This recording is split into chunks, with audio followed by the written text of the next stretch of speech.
Derivatives trading involves substantial risk of loss and is not suitable for all investors. Past performance is not necessarily indicative of future results. So stressful when the world's on fire. Good God. I can't look at this, guys. Like, my strategy is you buy it and you hope that you got a good spot. Yeah, but we all think you're crazy. You don't fight this. No way. The markets are freaking out and you don't think that anything is wrong? Come back tomorrow and I'll lose it all. Should be fun. Welcome back. Oh man. You know what? So last night the Asher decided to go to bed too early and then be up from about 1 o'clock to 5 o'clock again. And I thought that I dealt with it okay and still got a lot of sleep and I had gone to bed pretty early and everything. But I'm looking at myself in the camera right now. I don't think so. And I'm super late. It's 6:30 right now. So hold on. Are we getting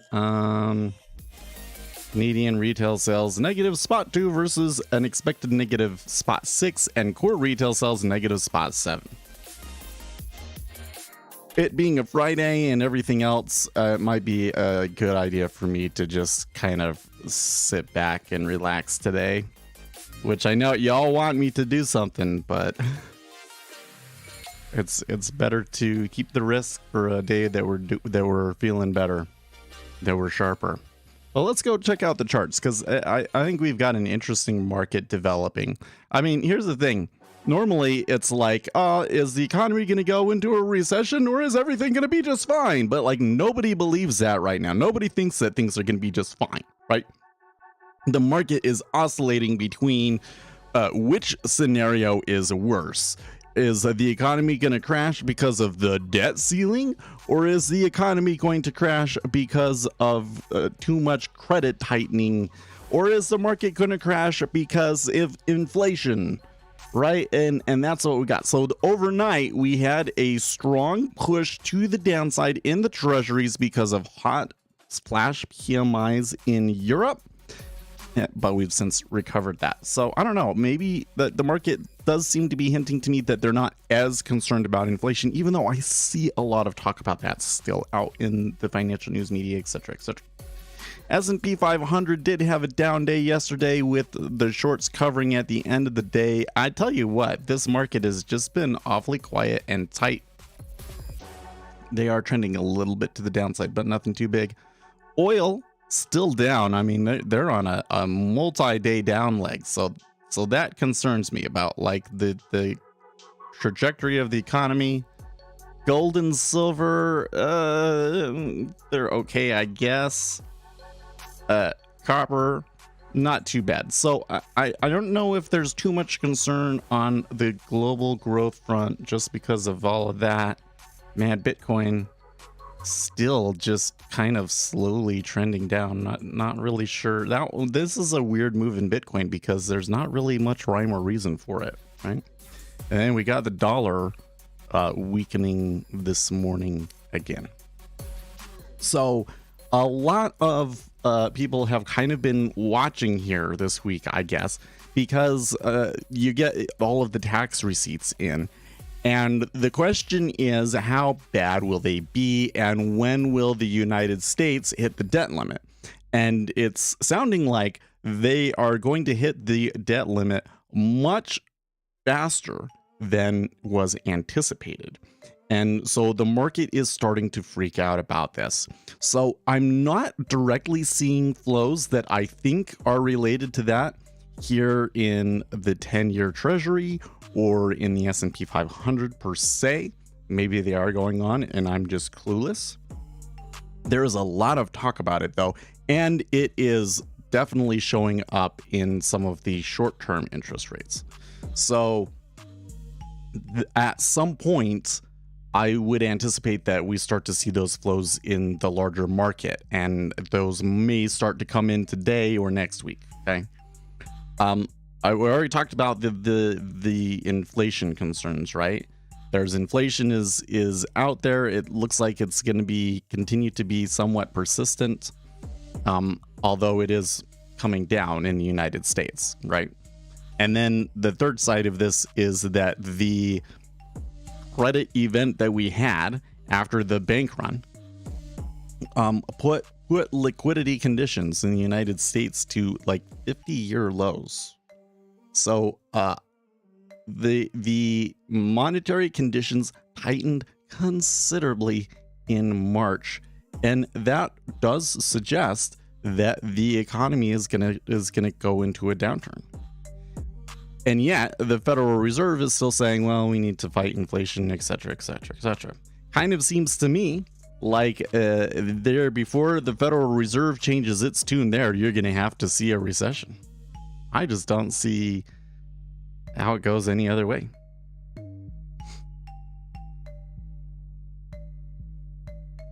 This show is fabulous. Please keep it going. Oh, don't worry, Tony. I'm not going anywhere.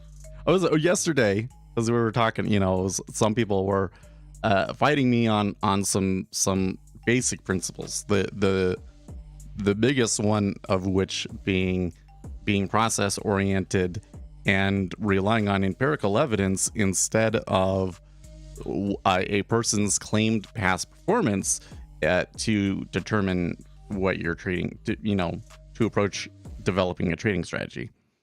And, I was telling people, look, if you're not on board with that, just go away, right? Which you don't know. Like, seriously, AO, just go away.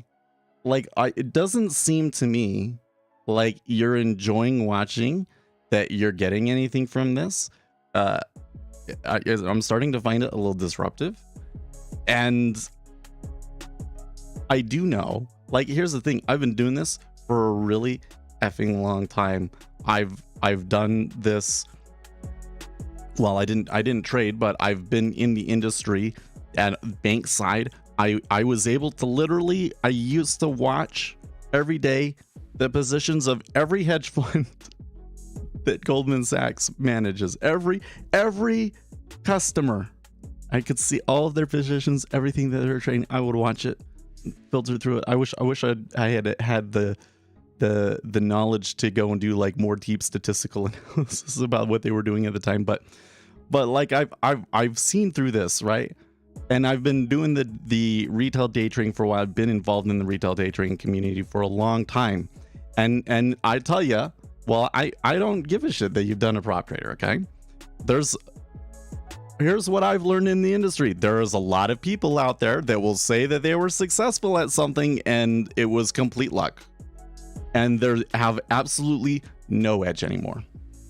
Past performance is not indicative of future results. There is a reason that we have to put that at the beginning of every video for the disclaimers. And if you're going to come in here and try and argue with me that I should give heed to somebody's past results, I'm always going to tell you you're wrong.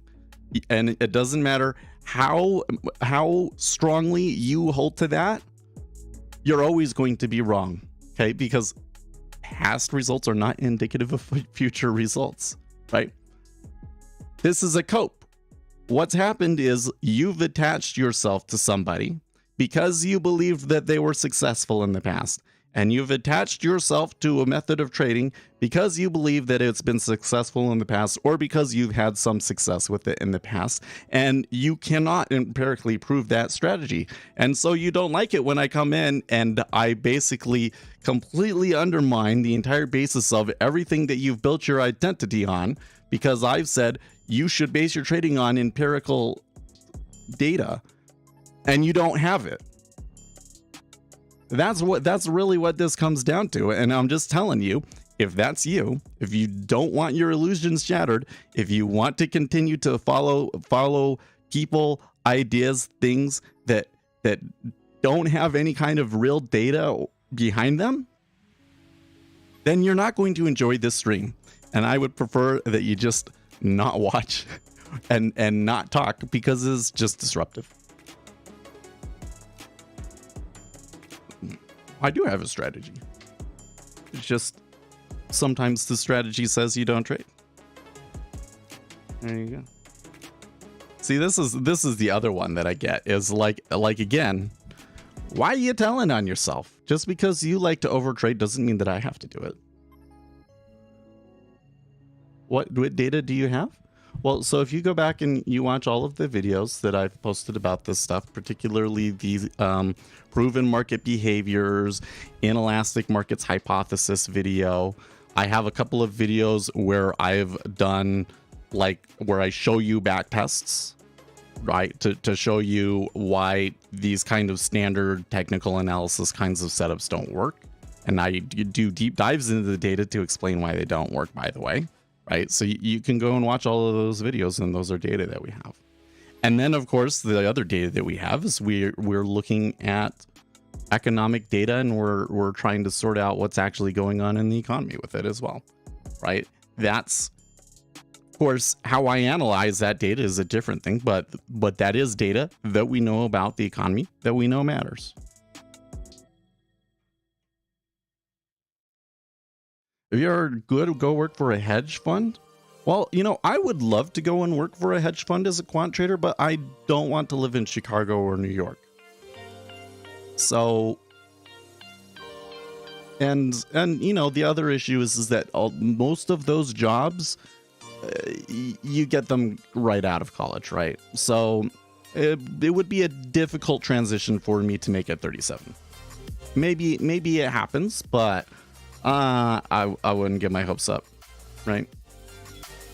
And to be quite frank, it would be very difficult for anybody that would want to hire me for that kind of a role.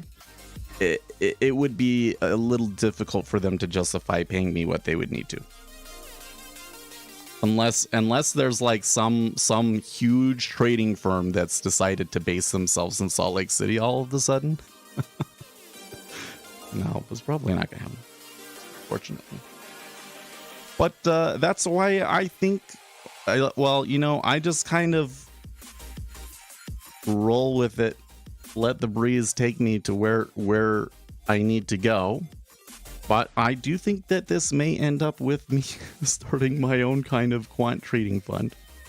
So, I mean, I'm slowly working towards it. I need more computing resources to do some of the things that I want to do, because I at the moment I don't want to set up some strategy that I just, you know, it just runs on another computer and I don't touch it, sort of a thing. What I would like instead is like assistance sort of trades, right? Like algorithms and AIs and so forth that will give me information and help me make faster and better decisions, rather than the AI just completely doing it on its own. Because I think those kinds of strategies that I would do with the AI, like completely doing it on its own and everything, would probably necessitate speed and being co-located and all of that sort of stuff. I think that it would be very difficult for an individual on their own to be very competitive in that arena, right? Well, that's not true that there's only one successful trading fund that is Renaissance. There was a number of hedge funds that come from that area that have been and continue to be moderately successful.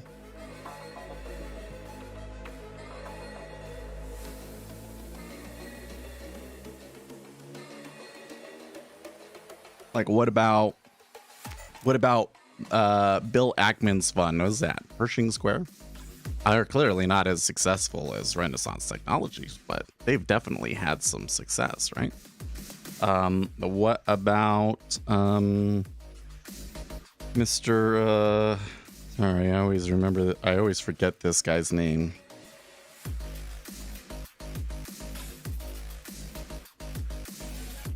Carl. What about Carl Icahn's firm?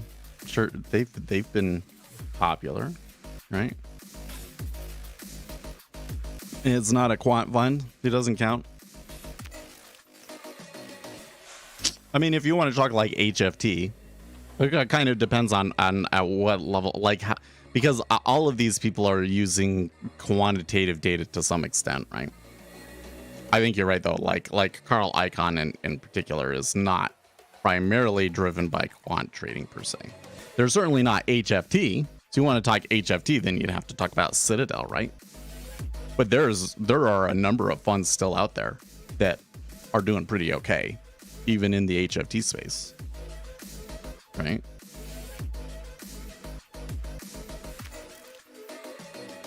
You could go out on LinkedIn and you could just search for quant jobs and you would see lots of funds, and you could go then and look at their performance and you see that they're doing okay.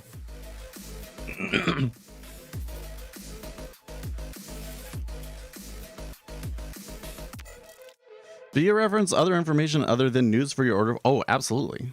Right. I think that one of the issues that I've had though in this most recent market is that that data all of the sudden seems to have gotten much more difficult to come by. I don't know what the deal is. I think part of it is this 0 day to expiration nonsense. Like, it seems like so much of the flow has switched to this intraday 0 day to expiration nonsense that some of the other flows that we would maybe be able to take advantage of aren't as strong or something. Or at the very least, there's not as much attention paid to them, and so it's more difficult for me to find that information, you know?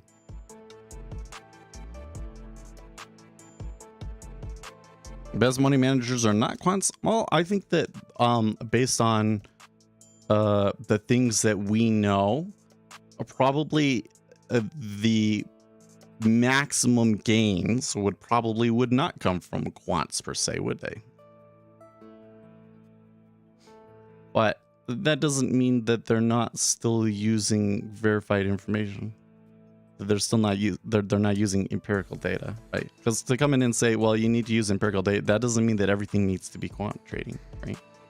But it does mean that if you're going to come out and say there is some sort of stylized behavior that the market exhibits, and if you use X strategy trading off of this pattern that is gonna on net be positive, you're gonna have to have some data to back up that actually works.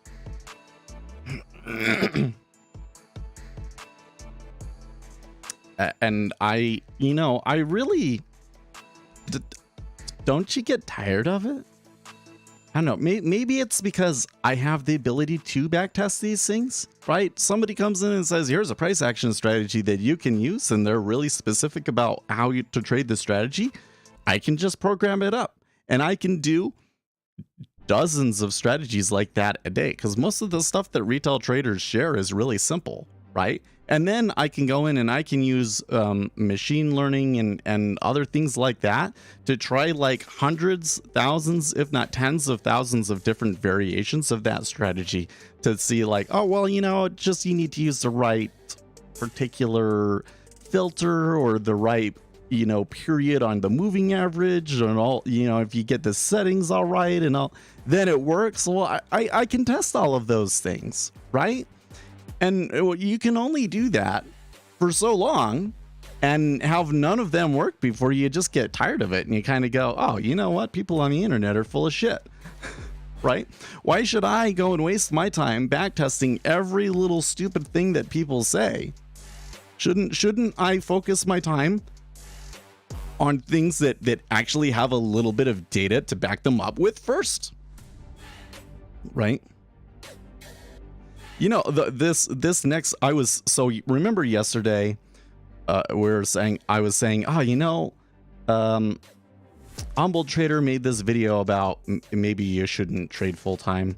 I went and I watched that video yesterday, and it was mostly like, here are the reasons why day trading sucks and that it may not be for you.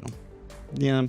So I could make a response video that could be like, well, you don't have to trade full time, and here are some real advantages in why doing it just part time. If if you live in a time zone where you can just trade 2 hours in the morning, that's actually a really great situation. And then that gives you the time to be able to learn and build. And then if you have the ability to take on the risk and you want to go for it, maybe eventually you can size up to the point where you could make money off of it, right? Or I mean, you could make your entire living rather off of it. But when I started to write that video, it was like I was kind of bored of it. I didn't think it was that good of a video. It didn't interest me, at least. And then I remembered this whole thing about smart money concepts, because there was this thread. Yeah, I was on Reddit. I'm sitting here going like, oh yeah, I was on Reddit yesterday. News is gonna be like, you spend too much time on Reddit. I'm telling you, I don't spend as much time on Reddit as I used to, but was on it yesterday. And there was this guy, he was saying, hey, look, some people can trade with price action and some people can trade with volume profile, and they can all still be successful. And I'm just like, yeah, but most strategies don't work. And if people share information that like we've gone and done the legwork and we've proven them false and we know that they don't work, or we know that some of the fundamental ideas about the market that those strategies are based on are false, we're going to call it out. And if you don't like having your illusions shattered, then don't post. It's just like that. If you don't like having your illusions shattered, don't come to this stream. Because listen, this whole thing has been shattering some of my own illusions too, right? Because there's a lot of things that I believed at the beginning of this that I think were dead wrong, right? And it really comes down into more like, I found more correct information and I adjusted to that more correct information. And so the stuff that before was not necessarily dead wrong per se. And there was a lot of things, especially some of the base concepts, that I really did understand correctly. And I just wasn't confident enough in, and that I had been taught from the people at the firm. But there is also this thing, which is like, there were some things that, I was certain types of trades and so forth that I was looking for that really just were never a thing. And I was wasting my time with them. Right? That's what we do here. Day trading is hard even if you work, well, I mean, it is even if you work for a firm, but you gotta understand that if you work for a firm, you're playing like a fundamentally different game, right? Now, because what we do as retail, especially what I do, the way that I trade is a lot more akin to like being a fund manager than it is a trader in some respects, right? Because a trader, as I understand it, especially at the very large firm, they don't make decisions about, I'm going to buy this instrument and I think that it's going to go up over the next 30 days or anything like that. It's more like there are fund managers and they make strategic decisions and then you carry out those strategic decisions, right? That's the way that it works for most of these large firms. And then there's the commodity houses, and the commodity house is also like managing a fund, except for that it's all for you and you're working in a team. So you're working in a team together to essentially manage a fund, kind of, right?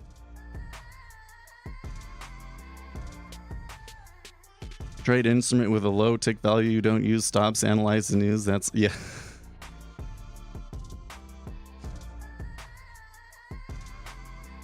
I do very much find that trading an instrument that allows me to minimize my risk improved my trading.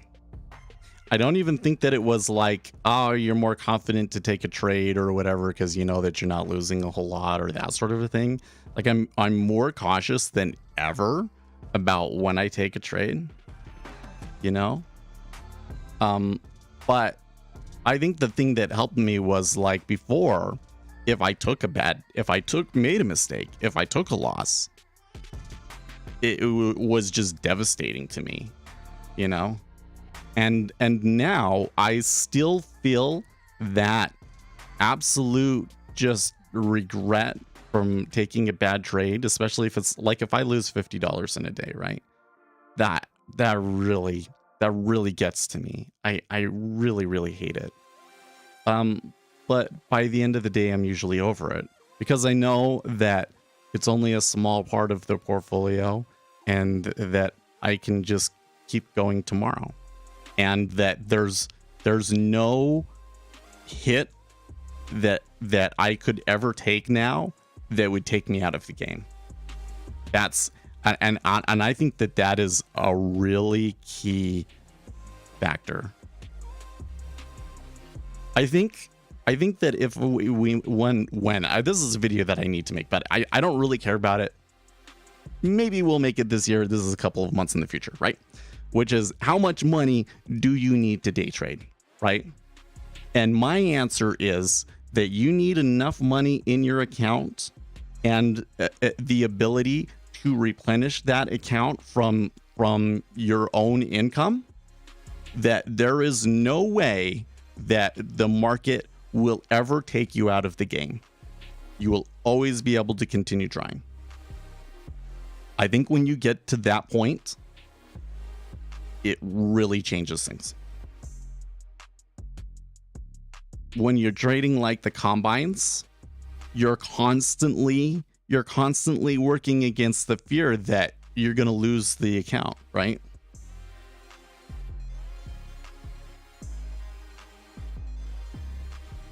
And having to deal with that,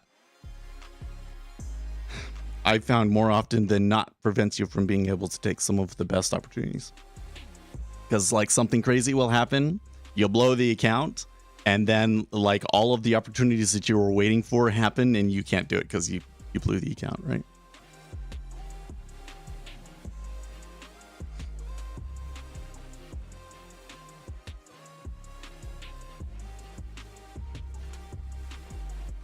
Have you heard of the seasonal April collateral shortage where demand for T-bills? So I've never heard of it as like that terminology, nor have I heard of it as like this is a common thing that people are watching out for. But yeah, there definitely does tend to be a little bit of a money shortage around both end of quarter and like around tax payment time.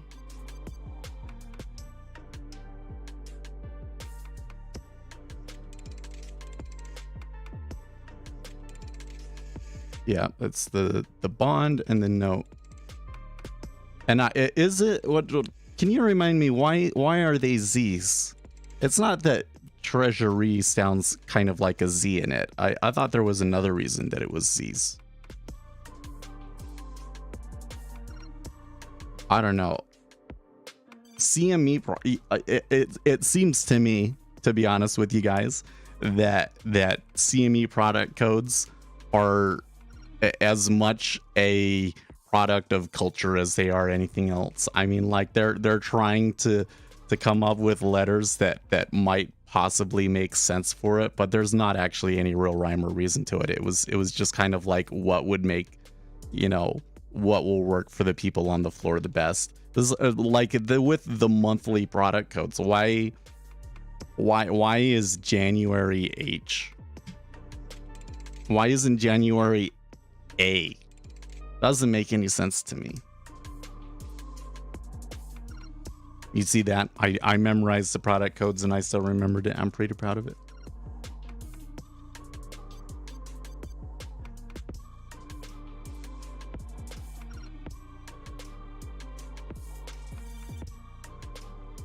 Oh, sorry. January is not H, isn't it? F. It's F. Yeah, FGH, and then JK, MN, QUVXZ. It's weird. It's just a weird progression, and they skip letters, and it doesn't make any sense. It doesn't make any sense to me.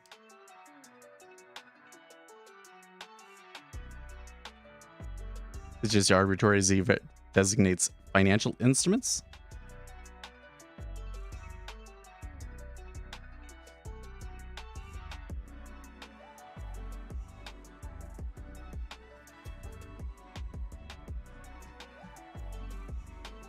So it just doesn't get it. It's like, well, my way works for me. I don't care. Do you not understand? Let me try and back up. I have like 20 different people at least in here every day. And almost every day there's somebody new that will come in that's not familiar with the stream that will claim that they have some way of trading that, quote, works for them, right? If I had to go in and investigate and or try every single one of those strategies, I would spend the next millennium trying failed strategies, right? If there's not empirical data behind the trading concept, I'm not interested in it. And you shouldn't be either. That's a good question, Uzi. How would you backtest your own strategy? I don't think you can. Well, no. And it's not that I don't think you can. I don't think that I have the resources to do it right now. That's part of why I'm trying to get like all these computing resources and stuff like that. So once I got the computing resources up and I'm doing some of the AI stuff that I want to do, the projects that I have in mind, I think that the next step would be starting to purchase data that allows me to feed some of this economic data and hopefully either create my own models about some of these flows that we know about, or find ways to get raw data to feed to the algorithms about those, because these, like for instance, Nomura has a lot of information about this stuff that's really good, and it's like there's got to be a way to put that into a pipe and put it into the AI, right? And then I would be able to make a strategy that would say, okay, here is all of the flows that I know about, and I have a model for each one that estimates what the flows are going to be for that day, and some sort of level of confidence about how likely that it is to be that flow, and also factoring in things like what the flow is likely to be off of a news event, right? To give me numbers about what the flows are likely to be that day, right? And then once you have a model like that, then you can kind of start to do some backtesting stuff, right? So what we can do though is we can look at, okay, there's like a reason why you're doing something, like there's some concepts behind it. What kind of empirical evidence do we have supporting those ideas, right?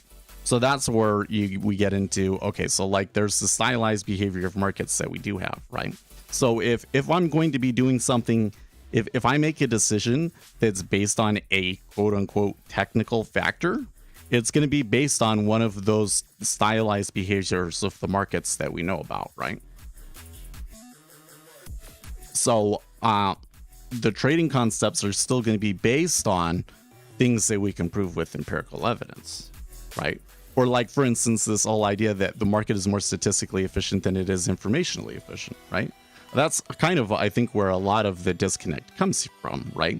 Is that almost everybody that ever comes in here, or that I ever talk to on Reddit or on Futures.io, is attempting to take a technical approach to the market where they see some sort of a pattern, and that pattern predicts the future data. And every piece of statistical evidence that we have on those sorts of things suggests that they aren't very predictive. You know?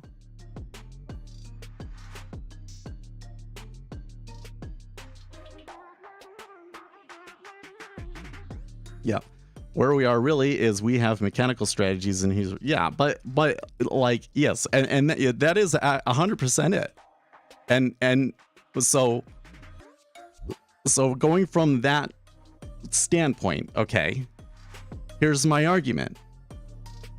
If it's a mechanical strategy, something that should be well suited to being programmed and tested. Why would you trade it without the actual data of the empirical data of the strategy? Right? From my perspective, I cannot justify spending time on a strategy like that if nobody has data on it. Because if it was really that effective, like, who would have data on it? Right? Because the rest, well, you're not a programmer, but you're not using stuff that's not like, I mean, from the things that you've told me about the strategy, and we've never sat down and been like, here's the whole thing, but I feel like I have a pretty good idea of how you're using certain things like previous days value areas and stuff like that to look for an area where you might see something and then take a trade if you see the volume coming in, right? It's not like they're not known things in the world. If it's like a known thing, then why doesn't anybody have the data on it?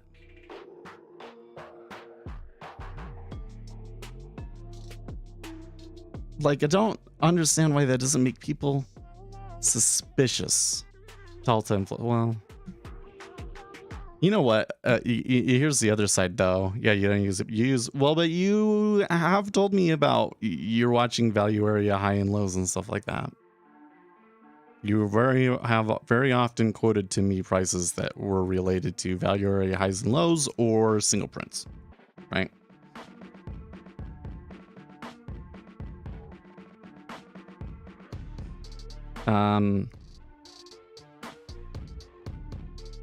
Honestly, though, I think that you're probably incorporating more informational inefficiency into the way that you trade than you probably realize, right? Value area highs and lows not so much anymore.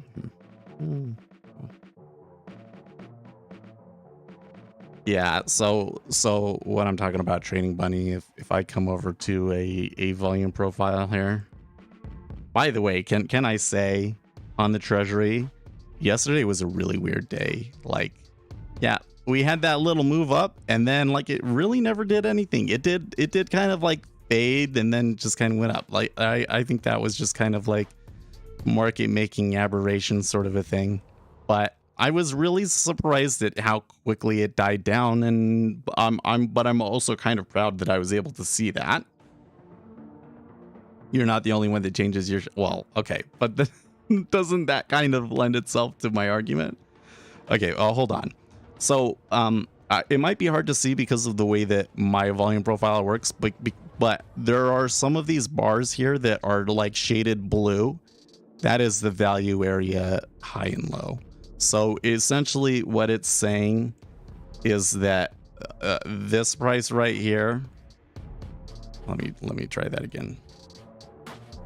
This is the value area low, and this is the value area high. And so if we were to open above that value area high, one of the strategies, the strategy that I have back tested, is that it will come back to this point of control in the middle, right? Because the other way of saying it would be if you open above the value area high, it's going to be a trend day and you go and you trade it. That one didn't work. Okay. But the mean reversion one had some efficacy, but it like would switch. It was like the strategy would do well for a while and then it'd do terrible and then it'd do well for a while and then terrible. It was like, I don't know. The thing is that when I backtest these things, specifically these really popular ones, like the price action setup that I'm thinking about turning into a video, or the volume profile setups that I've been working on for a while, the results that I get when I look at it on the overall profit that you're getting on the strategy or whatever, like the profit curve, I find it really hard to not say that the market is reacting to the strategy. That like the strategy starts doing well, and so the market starts behaving differently to make the strategy less effective. And the more and more I go into it, because I don't think that just seeing that on its own would be like really conclusive final proof that that's what's happening. But like, I just see it so often that, you know, I just think that it's more, it is like one data point, and I just keep finding more and more data points that suggest that the market reacts to certain strategies, certain technical strategies, or what was the word that you use it?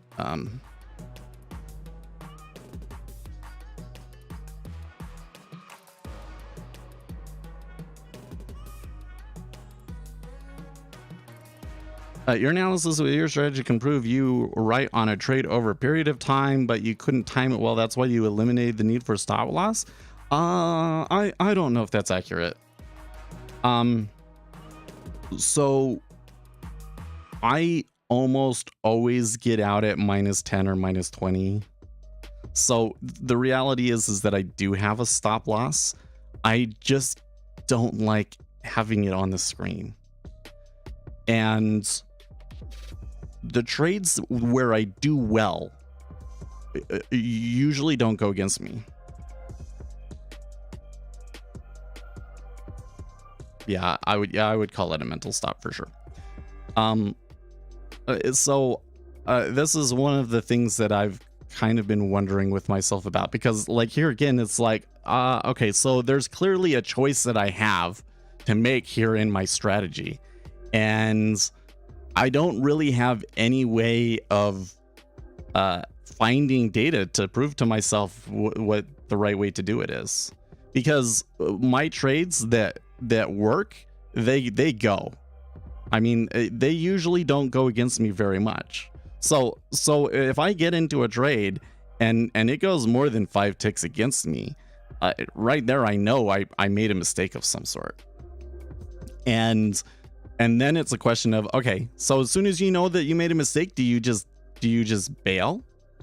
Or do you try and work it out? Because a lot of the time it does come back and I can scratch it, you know? So I think I'm still working on how to manage a loser is what I would say. I don't have a whole lot of data about how to manage a loser, and I do feel like that as you do it that I'm getting better at it, but I still have a long way to go on that one.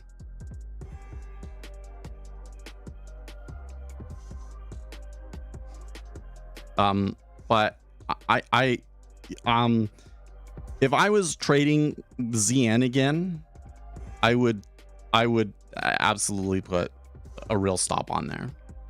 I really don't like the stream seeing where the stop is. I'm kind of paranoid about that. But in the micro 10-year, the stop has more to do with that, like the way the spreads are and everything else like that. I don't think that having a hard stop works very well, right? Like every time that you take the hard stop, you're gonna lose like 5 ticks with the way that this thing works. And usually I will get out at the -10, right? It does open the door for a fat tail for sure, but we're in treasuries, so that's not very common. And you can have a hard stop that's just like an emergency one. But if this was always a one tick spread, it would be a different thing. Be a different thing if it was always a 1 tick spread.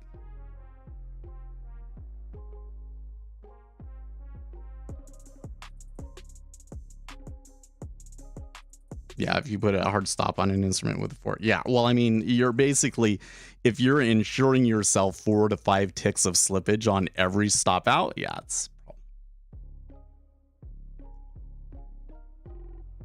because if you want your average loser to be -10, then you have to put your hard stop at -5, and most of my trades will go maybe -5 against me.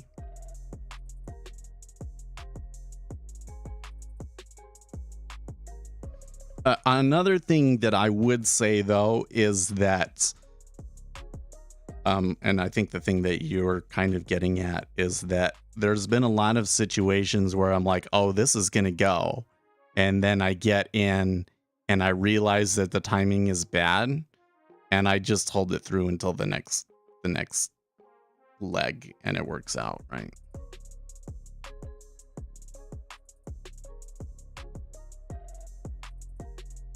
Oh man, I still have the thing on the screen. So what was I gonna say? Okay, so the thing that Uzi was talking about is, you see this move right here?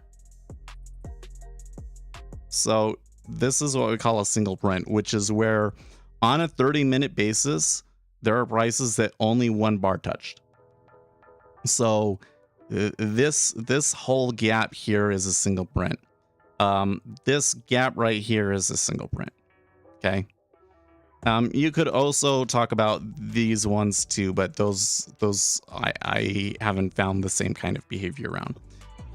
The market definitely does something at these prices, but whether you could find an edge from them is a different question, right? So if we were trading down, you know, and I thought we were trending, that would be a spot that I'd be looking at as it potentially stopping us, you know. So that was to answer answer Trading Bunny's question.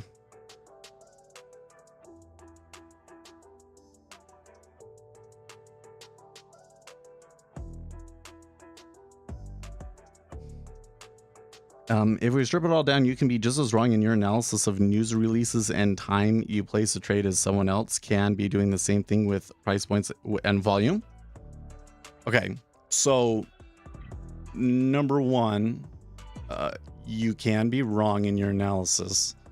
I think it's important to point out that, you know, the analysis, it should be, here are the flows that I'm going to see that comes from that, right? So we're going to see buying after this news release is going to be X amount, you know.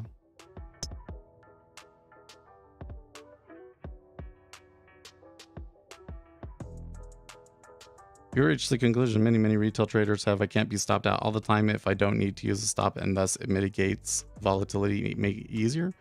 No, I don't. Okay, I think that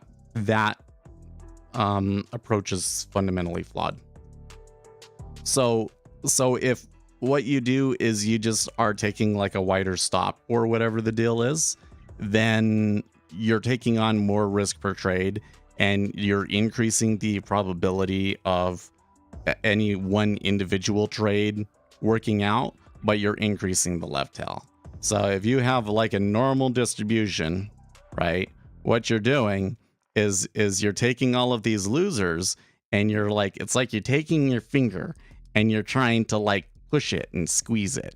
And what happens is, well, some of it gets squeezed over to here, so you get more winners, but some of it also gets squeezed over to here, and so you get a longer tail, right? And so when you do that, the overall, what is the expectancy of this strategy does not necessarily become positive from doing that. Essentially, you're fooling yourself. You're just putting off the loser and making it all happen at once. And then when the loser does happen, you just say, oh, well, I screwed up on that one. It was my fault. Right? But what I have done is I have said that, you know, I need to give myself 1, if not 2 basis points of breathing room at a treasury. If I were to take it over here and do single shots over here in TN, because before I was always like a 4-tick stop, right? And 4-tick stop is too tight. 4-tick stop is too tight for what I'm doing, at least. So if I were to do it again, I think that it would be more like the average trade would be 8 ticks, if not more than that in some instances.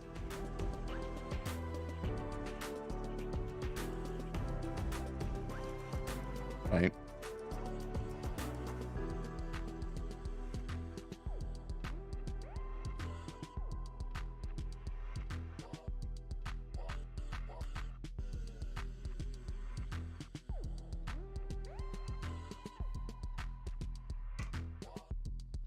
But what I'm talking about is if I come in here and I say, okay, there's a single print here, so I want to take my profits there, or I want to enter into a reversal trade there because of the single prints, or I want to enter into a continuation trade because it got above or below a certain level.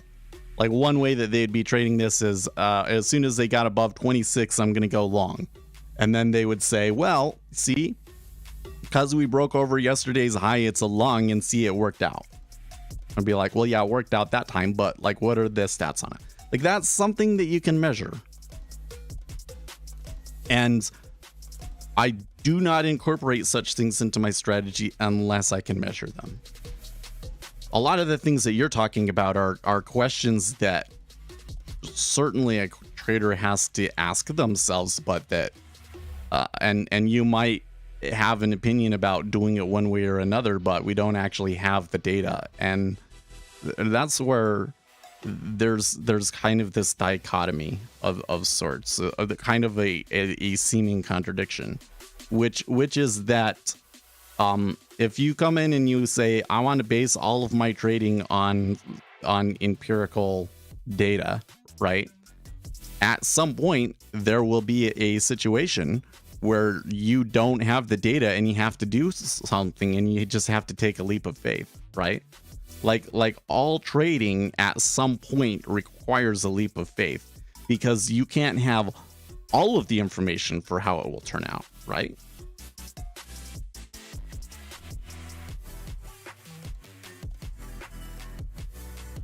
Right? But I would still argue that the basis of the trading, the underlying ideas behind why I'm going to take a trade and when and all of that sort of a stuff, I think that should be based on things that you can prove. And what I see most people do is the basis of their trading is some guy on YouTube taught them about volume profile, and so they're trading that. And then I'm like, well, yeah, but he never gave you the stats on it. How do you know that there's any efficacy behind? Like, why are you spending your time on that? If no mechanical strategies work, just don't have one. Well, that's, I mean, what's wrong with that?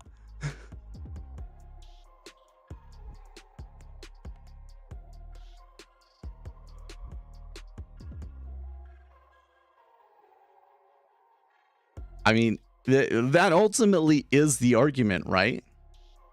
That's the thing that I'm trying to tell people is that one of the reasons that that the retail trading success rate is so low is because retail traders insist on using mechanical strategies.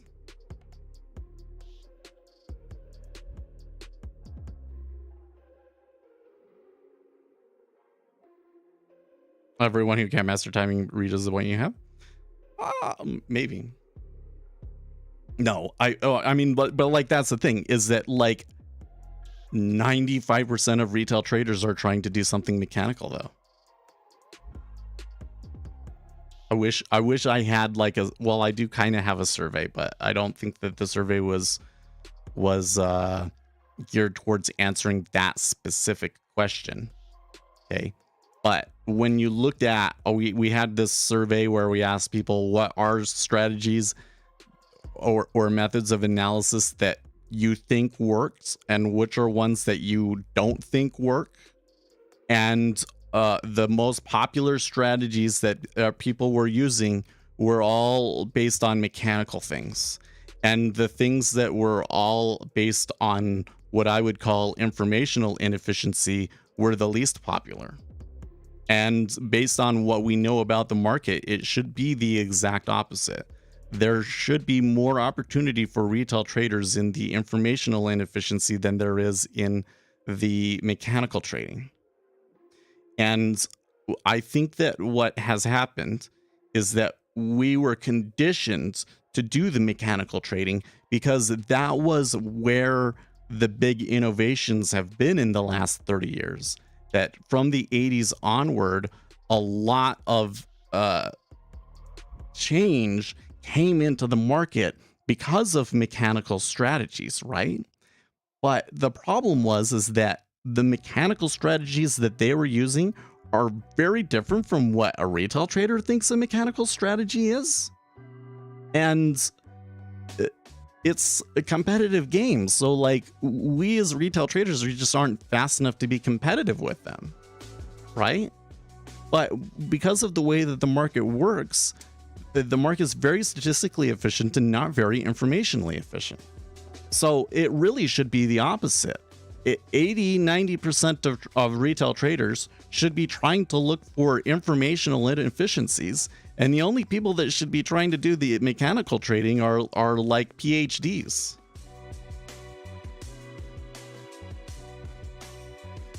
That's not true. That's just objectively false.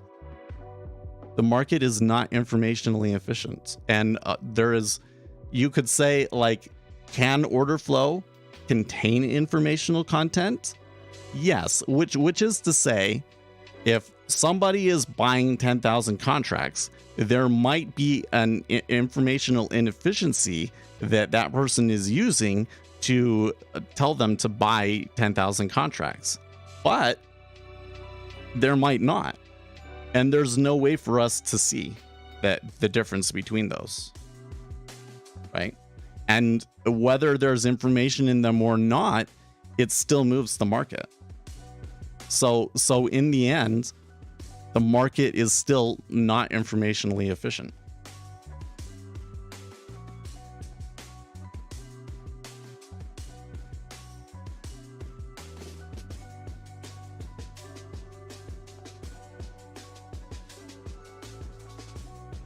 That's why, like, you don't need anything more than order flow and volume. Well, okay, but so let's go to back to order flow for a second, okay? Because another point that I hammer on is that people assign predictive value to order flow that doesn't exist. And everybody seems to think that all of these indicators have quote unquote predictive value, and as far as my research shows, the kind of predictive value that you get is only on extremely short time frames. It's not like the technical versus fundamental argument is new. You've just fancied it up. No, I think that the way that I present it is a fundamentally different approach to that question that basically suggests that whether it's fundamental versus technical doesn't necessarily matter. Right?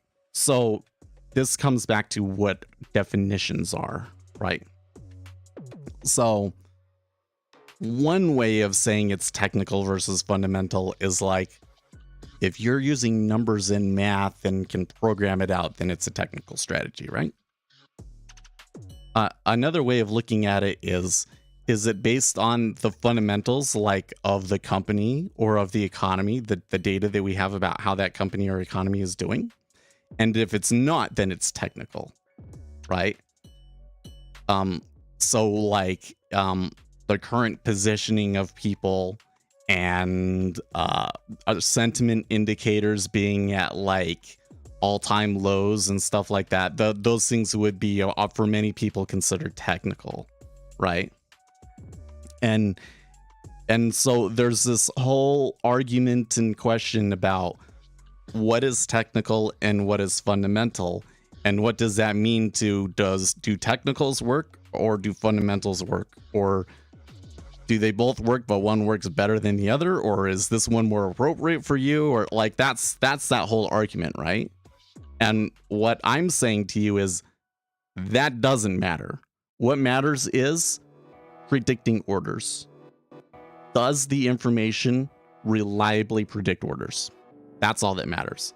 And what kind, like the source of the data, etc., doesn't matter. It only matters in as much as that data source is effective at predicting future orders, right?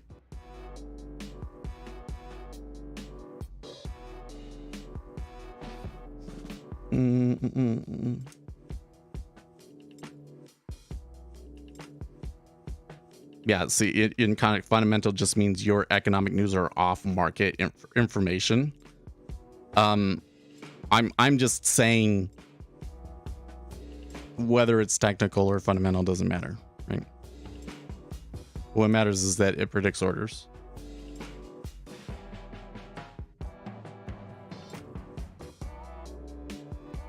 You'll never be able to master time. Well, no, I think that there are things that we have that do suggest correct timing, though. Which is to say, if you look at my stats like 3 years ago, and you would look at like how much favorable excursion I have and how much adverse excursion that I have, I would be somewhere between 1 to 1.5 times favorable excursion versus unfavorable excursion. And based on how big of a divergence between those two would determine what kind of win rate that I was having, right? So if I'm like catching a 40% win rate and I'm getting like 1.5 reward to risk, right? If you look at my stats now that I've been able to incorporate some of this, you'll find that my winners go twice as far as my losers with roughly the same win rate, and that the adverse excursion that I get overall is less, right? So whereas if before I was getting -4 and now I'm getting -3, of course I'd be expanding it, but like when you just look at micros, and as I went through that evolution, you could see the change in the micros, that like it used to be that the adverse was -15 and now it's only -8 or something like that, right? And what do I attribute to that? I was able to utilize the information that we know about the stylized behavior of markets to get better timing. It's never going to be perfect, unfortunately. It's never going to be perfect. But we're able to both understand when somebody executing a large meta order is likely to be doing it, and we're better able to see in the flow that it is a meta order and that it's time to go, right?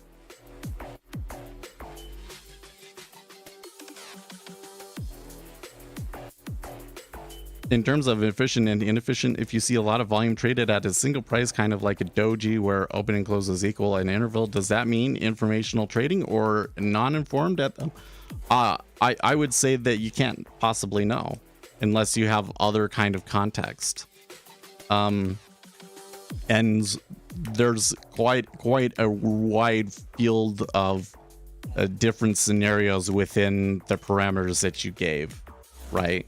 So like, if it's on a 1 minute bar, if you saw that on a 1 minute bar, then what you're most likely to be seeing there is either two large guys really decided to make a deal and carry out a transaction, or like somebody screwed up is often what happens when you get those big trades. Because if you're like executing a large meta order, you don't want to do the big trade. You kind of want to avoid having the big trades. And if you know that there's somebody out there that wants to do one of those big trades, you might moderate what you do so that they don't feel forced to have to throw it all out there all at once. Because once they throw it all out there, it's going to stop there. On the other hand, if you depending on what you're trying to do, you might really like that it gets stuck there, right? Because you'll be able to get a lot of volume, and then you might want to force it to happen, right? But on a 1 minute bar, that's kind of what will tend to happen. And I can't say is it informational or not unless I have that piece of information too, and based on the context, I can feel really confident that is the piece of information that they're trading off of. But if I don't have that information, then I can't really know. But what I do know is that based on the proven market behaviors that we have, that instrument is not very likely to continue moving for 45 minutes. That there will need to be really, really strong trend, or correlated instruments need to be really moving and not finished in order for that instrument to do anything, right? No one can predict orders. That's false too. Right? So like again, I have videos on this stuff. I show you the research. Go and read the research, because I don't make this shit up, right?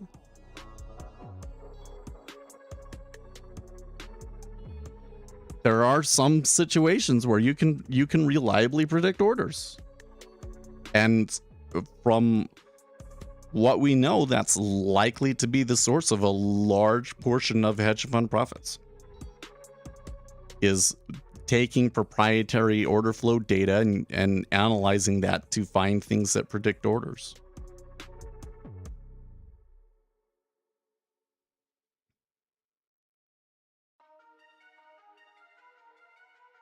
Okay, how would HFT algos behave around a fair price like that? Well, so don't call it a fair price. So that's the first mistake, right? It happens randomly, right? Why would you take a trade if you thought the price was fair, right? If you think the price is fair, you don't want to get in, right? I only want to get in when I think the price is not fair, and I think that it's not fair in my favor, right? So don't call it a fair price. Yeah, right. This comes back to the liquidity whole thing, right? What causes it? It's actually a technical behavior that is caused by statistical behaviors that just exist by the very nature of an order book, using an order book, right? So how do HFTs behave around a price like that? Well, part of what happens is that a lot of HFTs got filled there, right? So like if I come in, if like 28.5 is probably a good example, even though I think we're a little bit past that now, and I don't know if we've really developed that. Yeah, overall we had decent trend up in the treasuries, although I'd say it's still pretty quiet today, right? But around 30 or maybe 28.5, there does appear to be like some sort of a liquidity hole. So what happens? Well, when there was some big iceberg and 17,000 contracts were trading at 28.5, right? Pretty good chance that a lot of those high frequency trading algorithms, especially the ones that are primarily providing market liquidity, got fills there and added inventory, right? So now they're going to be more reluctant to add inventory because they're already filled, right? So what tends to happen around that price? You'll notice that the market makers don't really want to put a whole lot of liquidity out there. I mean, they'll put up liquidity on every tick, but they'll put less, instead of it ticking up or down on 2,000, with a 2,000 contract bid behind it, it'll like shift, and they're only willing to put up like 200 contracts, right? And that is, to me, like the tall tale sign that that's what's happening, is that the latent liquidity in that location becomes weak. We go from a market where if we tick up, the bid is strong. If we tick down, the offer is strong. If the orders hit there, the bid is able to recover fairly easily, etc., etc., etc. You move from that to a market where if it ticks up, they hardly put anything on the bid. If it ticks down, they hardly put anything on the offer. And like, it just does that back and forth for 45 minutes, right? That's what we're looking for. And that's the most detailed explanation I can give for, like, from a order flow, like what I'm looking for in the order flow, aside from like strong auto correlation of orders, right?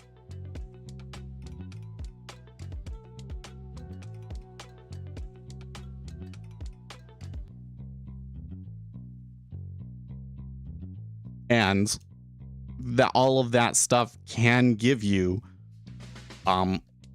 good signals in terms of timing, right? When that kind of liquidity hole sort of thing starts to form, because what happens is, you know, it tends to do this, right? And then post meta order pullback, right? So I want to get out here as a retail trader. I'd much rather get out here than here, right? So when I start seeing that happen, you know, there might be another little push further, but then I want to get out because I can see the liquidity hole starting to form, and I don't want to get caught on the, you know, okay, the flow stops and they pull back. I hate that. And then because you might have, what often happens to me is I don't get in until like right here, right? And then if it pulls back, oh, it comes right back to where my break even is. Oh crap. Like that's really effing annoying. And then you have to say, well, I think there's going to be another, you know, there's another leg. It's on, hold on, right? You don't want that one. So it's much better to just get out over here if you see that's happening, right? This comes back to like when I look at the stylized behavior of markets, they don't come in and tell you, okay, if you take this trade with this risk parameters, this is the efficacy of that trade and all of that sort of thing. It's not like they're much more limited edges, but very often what they do is they tell you like, it's not going to be moving for a long time. So you might as well get out here now because you're not, you know, the price isn't going to change, right? Or if you're like taking a swing trade, like, hey, you can relax for a little bit because we're not going anywhere, right?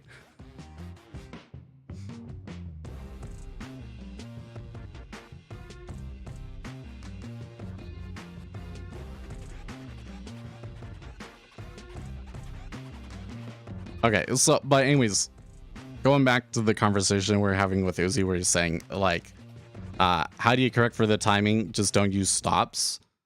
That is not what I am trying to do. Okay. What I am saying is that within a 5-minute period, 10 to 20 ticks is like a wide array of volatility, right? Or rather, I used to look at it like here. I can show you. I can show you how I did this, how I made this conclusion.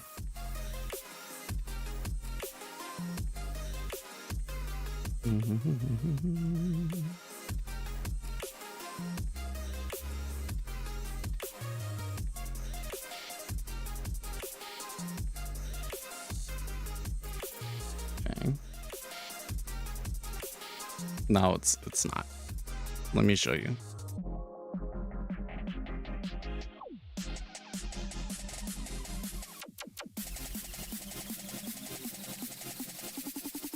Getting a little bit of long volume coming in again.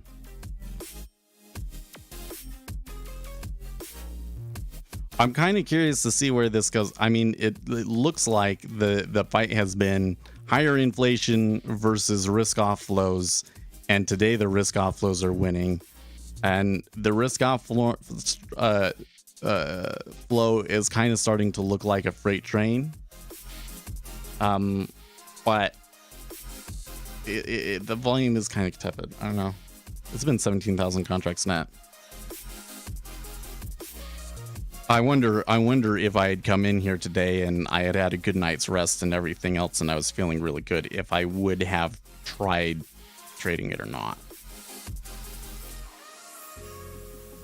Okay.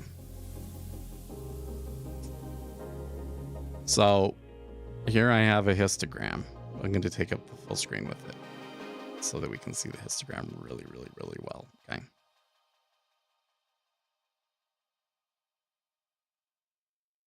Okay. So when I do the range histogram, I would always come in and I would say, okay, here, right here, what is it? Yeah, 4 ticks.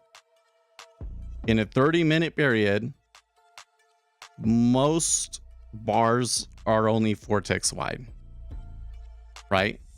And 80% are within 6 ticks. So I used to say, so based on that information, and this is, probably only 6 because of how high the move index has been this year, right? Traditionally it was 4. And so I would always come in and I would say, okay, so my stop should be between 4 and 6 ticks, right? There is a fundamental statistical flaw with that analysis, which is that these bars are worth more than these bars. So if you were to make profit on all of these bars and lose profit on all of these bars, just magically you had some strategy that does that, that strategy would be a net loser because these are worth more than this. So when I realized that after reading Taleb, I added a new feature. Use area.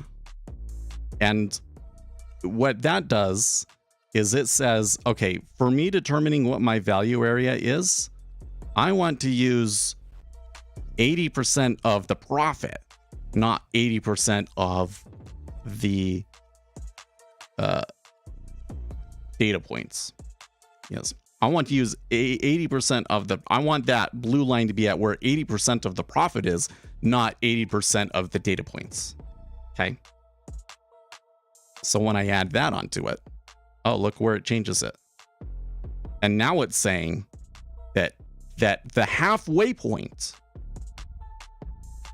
oh, actually it's not the halfway point. That's the 80%. I can also change where I'm going at, right? So I can say instead of 70%, I only want to use 0.5%. Okay. So now what do I get? 8.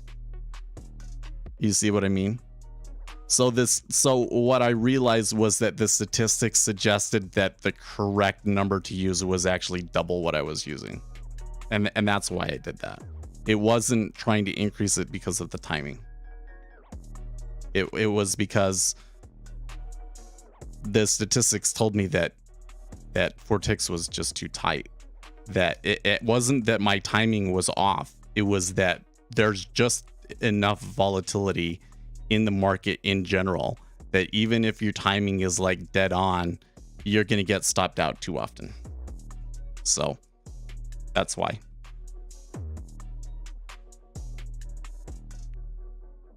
Does that make sense?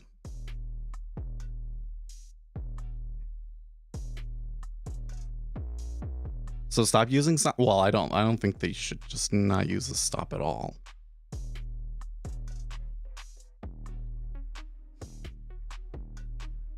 Like have no mental stop and just get in it and stay in it until, like the end of you have to give it up or something like that. That's not necessarily the best idea.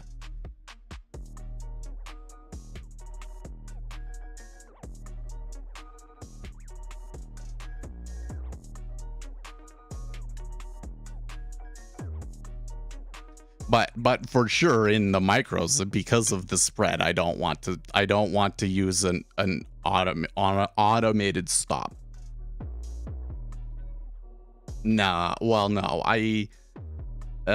okay. So if I were to trade the fulls and I needed to use an 8-tick stop, that's $125 a pop, right? And if my strategy, if my portfolio is $1,000, it's more than that, but let's just use even numbers. If it was $1,000, that means that you're risking 10% on every trade, right? It doesn't work, right? So I realized, so I was like, oh yes, okay. So in order to keep to the risk parameters that I need, based on what I know about the market volatility, yeah, I need to trade a much smaller instrument. That the 10-year is actually too big. Which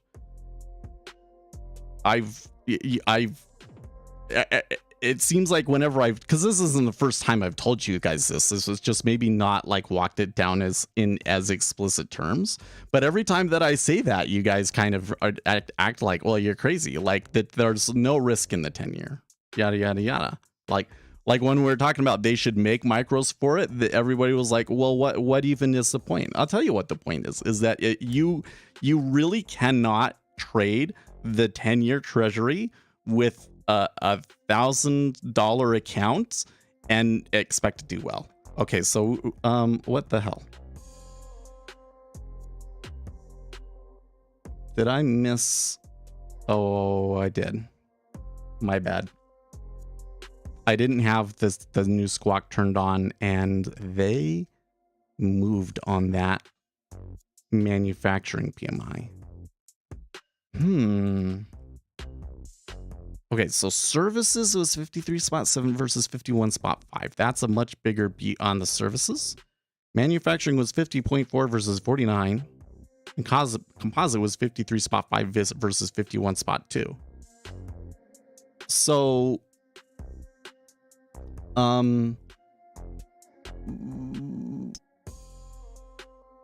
that really hit the market hard, man. Well, I'm still not sure that I really want to take trades today, for one thing, and two is I wouldn't have been able to hit that. But now that we've had that, I am interested. So I probably need to start focusing on this a little bit more. Ironically, you're giving up 4 to 5. No, most of the time I don't, though. I would say occasionally I get into situations like what was it, like 2 weeks ago? You remember that one where it was like all of the sudden it seemed like just because I was in a trade that the spread had widened unexplainably, and it stayed like that until I got out. I was like, what the fetch? That really made me mad. I believe this massive red candle on ZN has positive delta. I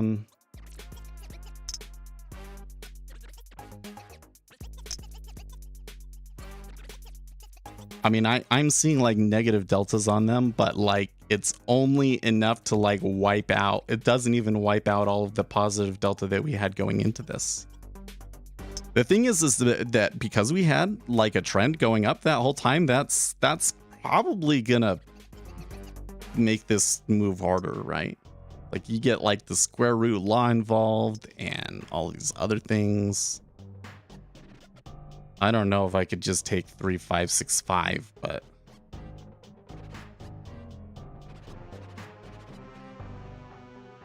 like at this point, do we have to start thinking about it taking a whole nother step down to like 10.5, right?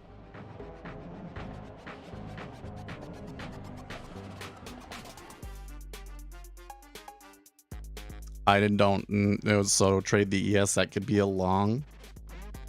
I think I would take the other side of that one. The downside in the ES might be somewhat limited, but the market has switched into a bad news is bad news for the ES, right? Oh, I guess this isn't bad news. This is good news. Good news is bad. It's like good news is bad and bad news is bad.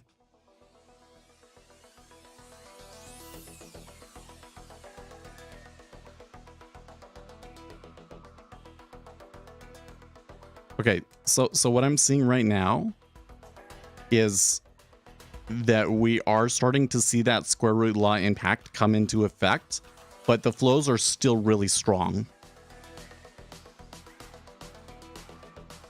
So I'm still worried that this could push significantly lower and leave the station without us.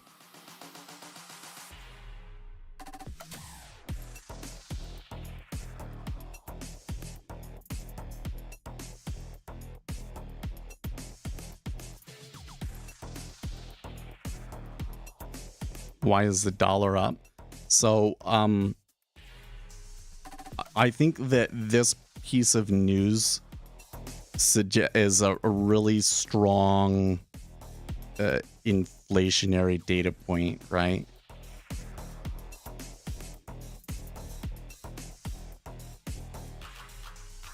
No, I totally understand. Sometimes the dollar is really confusing, man. But the concern that we have right now, right, is like, is the U.S. economy going to go into a recession?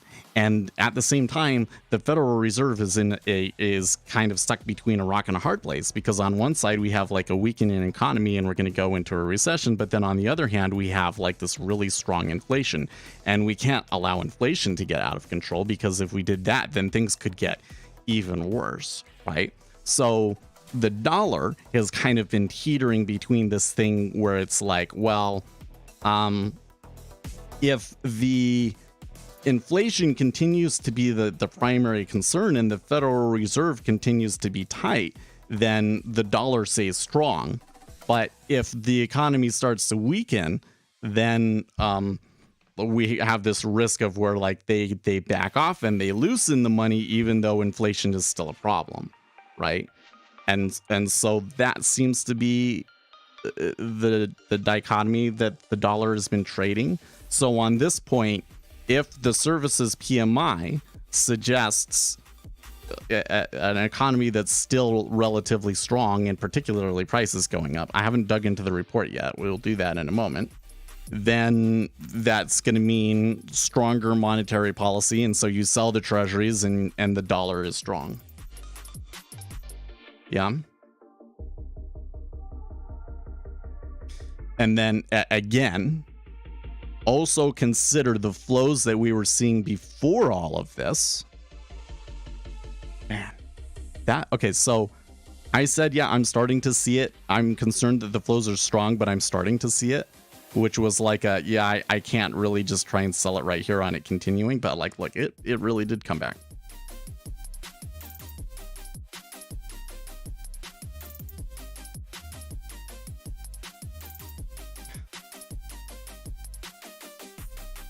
Oh boy.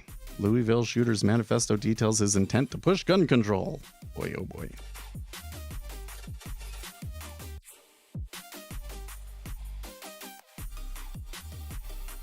Okay.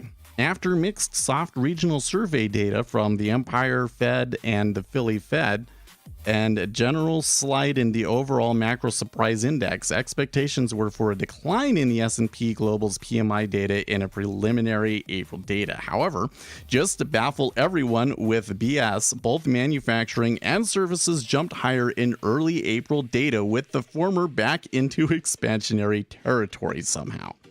U.S. manufacturing is at an 11-month high and prints 50.4 versus a 49.2 prior, and well ahead of the drop to 49. And services is at a 6-month high, 53.7 versus 52.6 prior. That is the first expansionary print for manufacturing since October of 2022. The headline S&P Global Flash PMI Composite output registered 53.5 in April versus 52.3 in March, to signal the quickest upturn in business activity since May of 2022. New orders at U.S. firms increased at the sharpest rate for 11 months in April as new client wins, improved customer confidence, and successful marketing strategies drove the uptick. Oh, that's weird. Okay. Commenting on the U.S. Flash PMI data, Chris Williamson said, the latest survey adds to signs that business activity has regained growth momentum after contracting over 7 months to January. The latest reading is indicative of GDP growing at an annualized rate of just over 2%.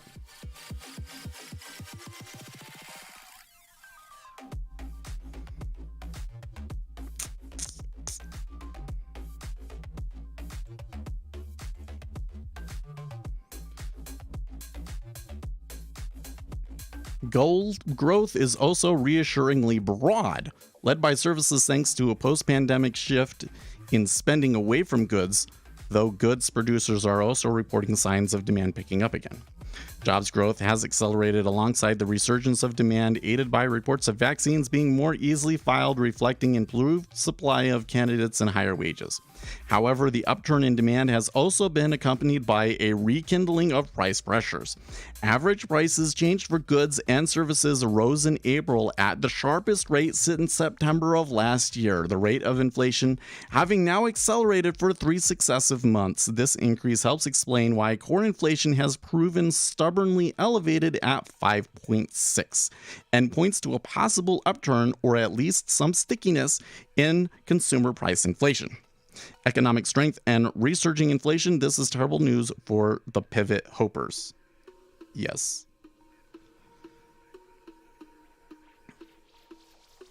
Okay, ZB's not helping me here.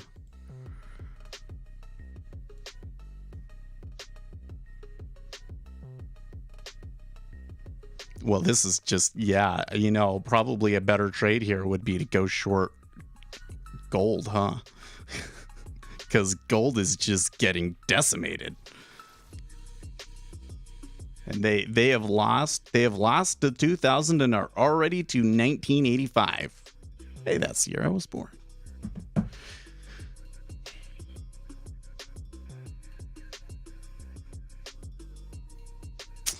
I made a boo-boo there. I did not realize that there was PMIs today.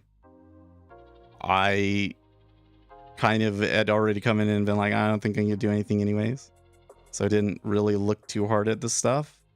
And there was an opportunity around 23 for me to have gone short the treasuries, long yields. And now, you know, the price that it's giving me is just kind of meh.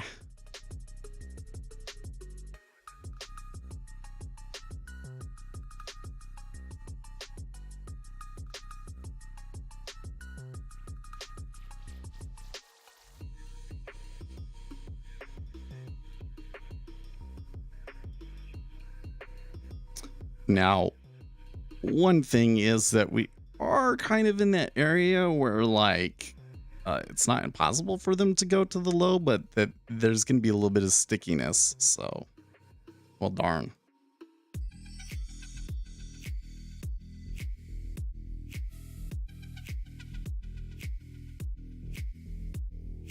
And there she goes.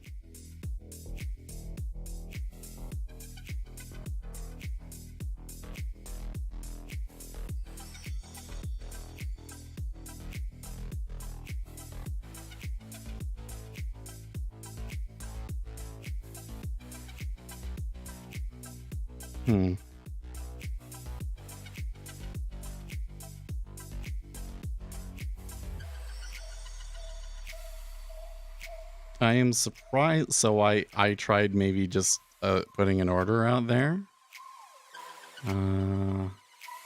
What's this? Oh yeah, it took out my fees. Okay. But I'm just surprised I didn't get filled there, but it's probably a good thing.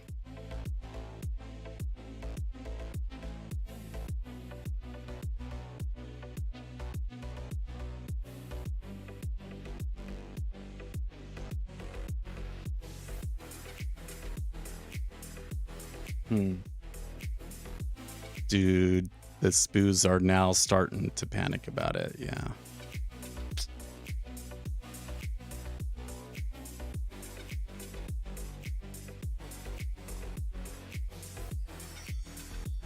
So like this would be a good example of where, like, okay, so gamma levels start to be really important here.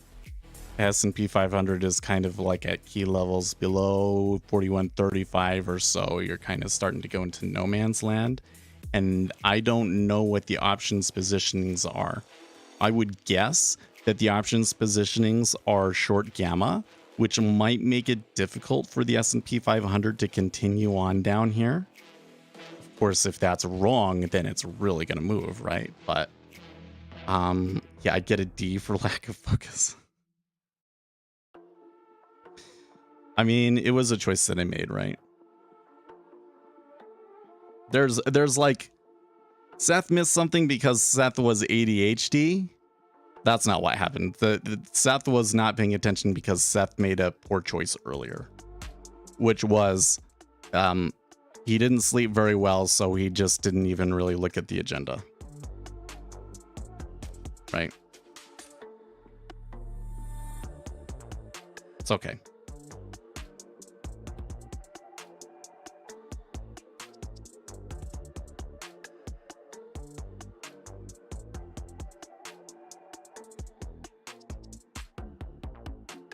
So you can kind of see here when I said like at around 16, there was a hole and they did push further, but you can see there's still kind of this like gravity pulling them back.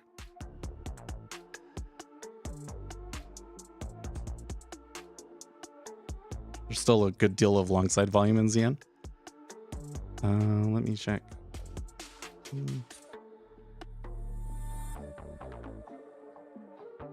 Cumulative delta is definitely not what I would expect, is it? I mean, look at that.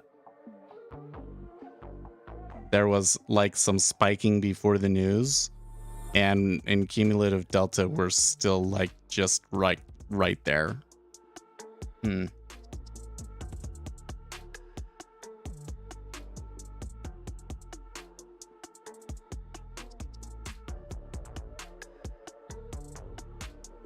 In other words, off of that news, I would expect to see a lot of fairly persistent meta orders starting to come into the market and persistently pushing it. And what we're seeing in cumulative delta is not in line with that theory.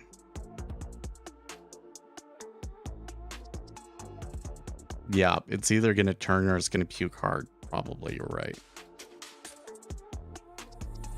Well, I think it already puked hard, right? I think that move was further than it would have otherwise have been if not for that strong upside action for the rest of the morning, right?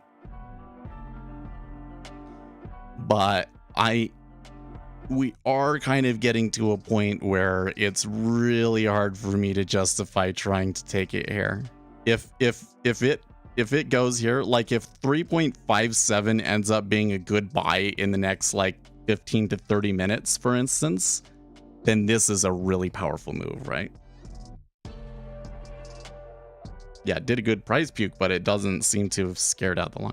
Well, no, I don't know about that one. My theory would be that there aren't actually that many high time frame players in the market to begin with.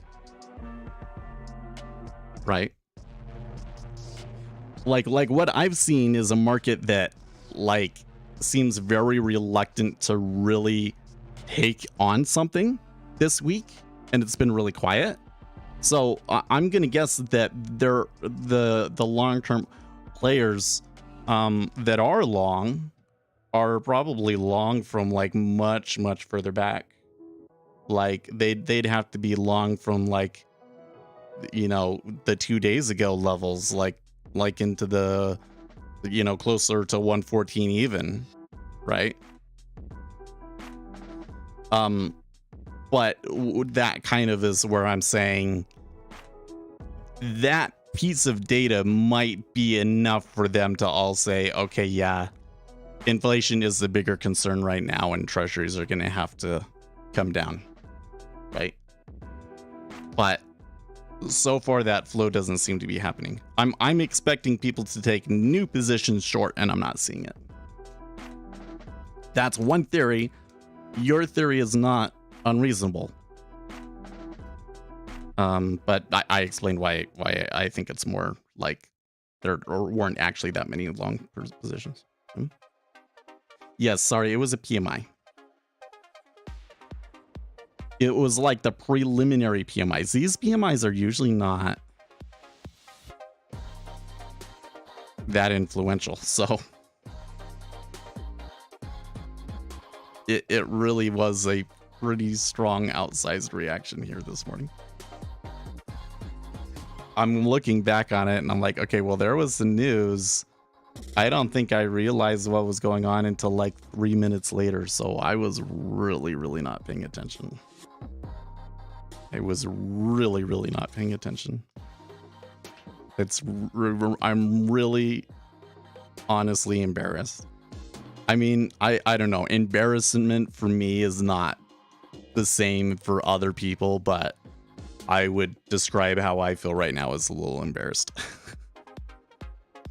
Because I should have gotten something out of that.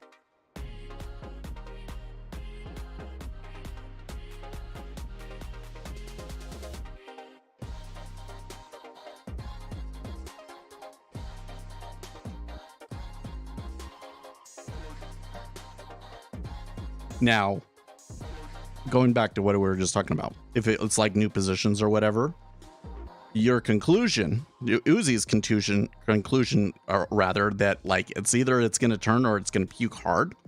I don't think that changes, right?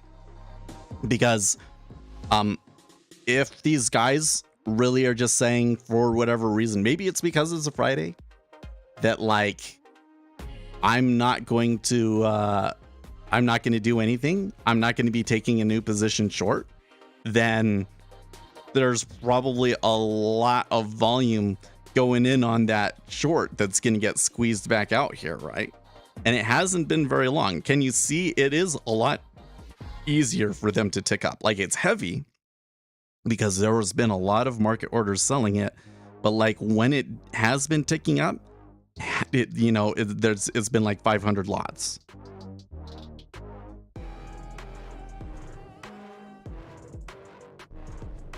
We'll see if they can get back to like that 19. I'll clear my levels above me.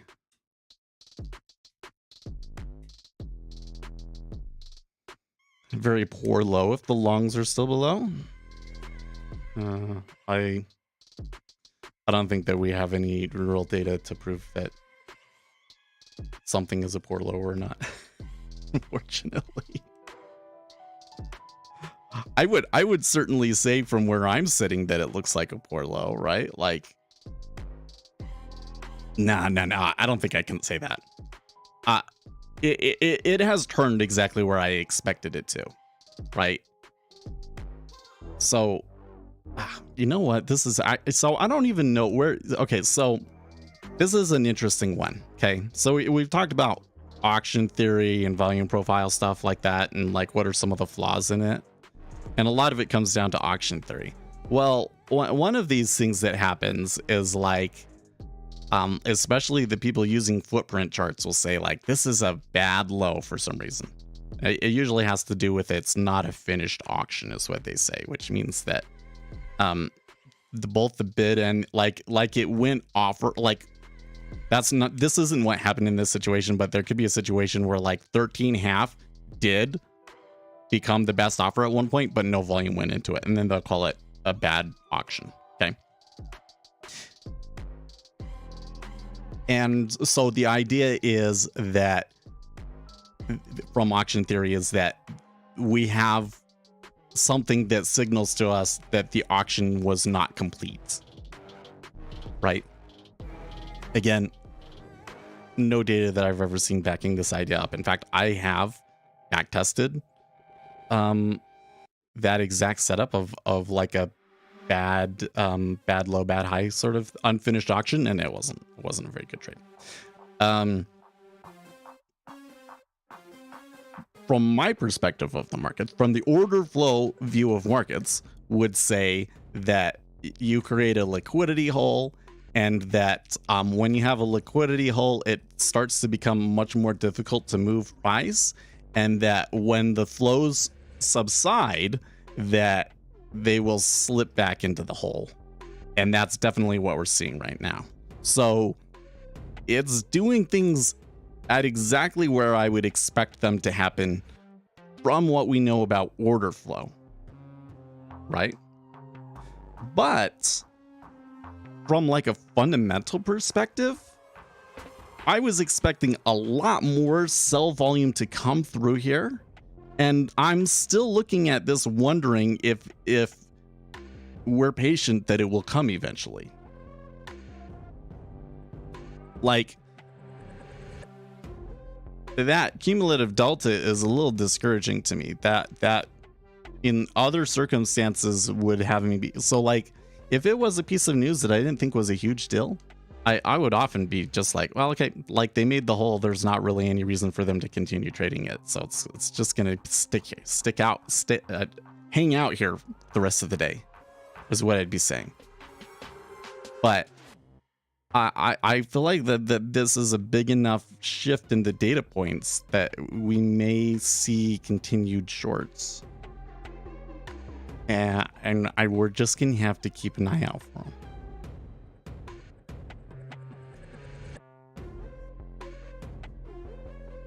There may also be many who would, well, yeah, you don't necessarily want to take a big position going into the weekend, do you?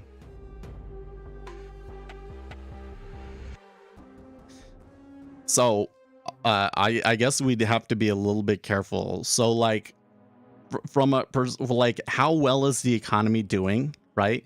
I think that this is a surprise data point that really shifts things a lot. Okay.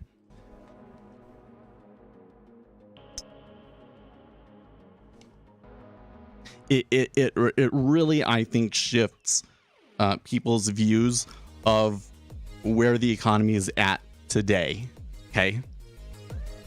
But in terms of flows, we still have some counter flows that we need to consider, right? There's going to be risk off flows from people concerned about the debt ceiling. There's going to be risk off flows from people concerned about the monetary tightening that we got from the banking fiasco.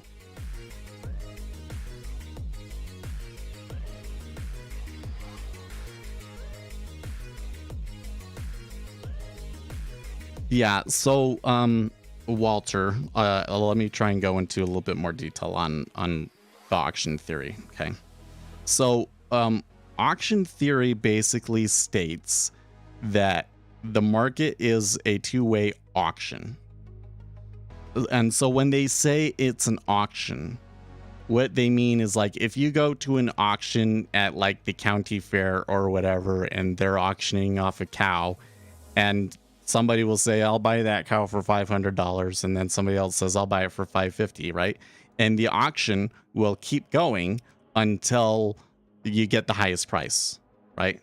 The last person that's willing to pay up for it is willing to pay up for it. And there's nobody else willing to pay more for it. And then it will stop there, right? So auction theory is basically, they're saying that the market will shift between these two different auctions. And so when you get a trend, it will keep going until everybody that's want to bought has bought and there's nobody else out there willing to buy it higher. Okay. That's the auction theory. Okay. And it's based on a real observation that, well, you know, the market will go in, be really tight, and then all of a sudden it will start busting out on this crazy trend, and it will just keep going and going and going. Okay. Well, we know that what's actually happening is it's a large meta order pushing the market, and that new orders have a really strong impact on price. And so when you get those trends, especially when you catch like a trend day trend, like they can push way further than you would ever expect because orders are way stronger than you would ever expect. Okay. But they think it's because, you know, there's the auction that, right? Everybody has to buy until they're not willing to buy anymore. It's just, there's one guy and he has to buy X contracts and he'll keep going until he gets that number. Okay. Anyways, so what that means is like, so if we're in an auction down, right, we go 14.5 and then we trade 14 and like only one person hits 14, right? Like, and it sits there and there's plenty of time. Like it sat there for like, a minute, and there was like a few guys stopped out there and then that was it, was done. Right? Then that's like a complete auction. That's everybody that wanted to sell at that price did it, and there's no more sellers, right? But if we were to go down there and it went offer at 40, but then it bid back up, right? You could say there was both buy and sell volume at 14, and so it's not complete.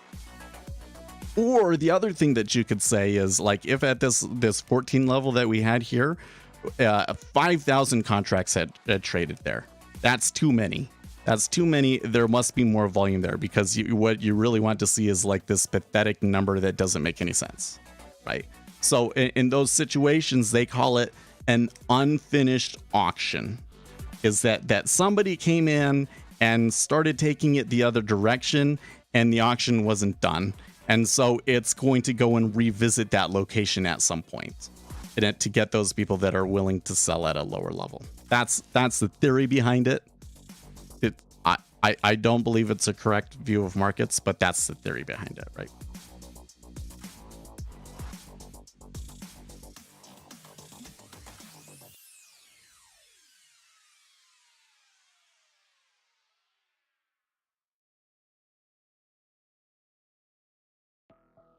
I think it's amazing how volatility decayed over the past month. Is there be dead?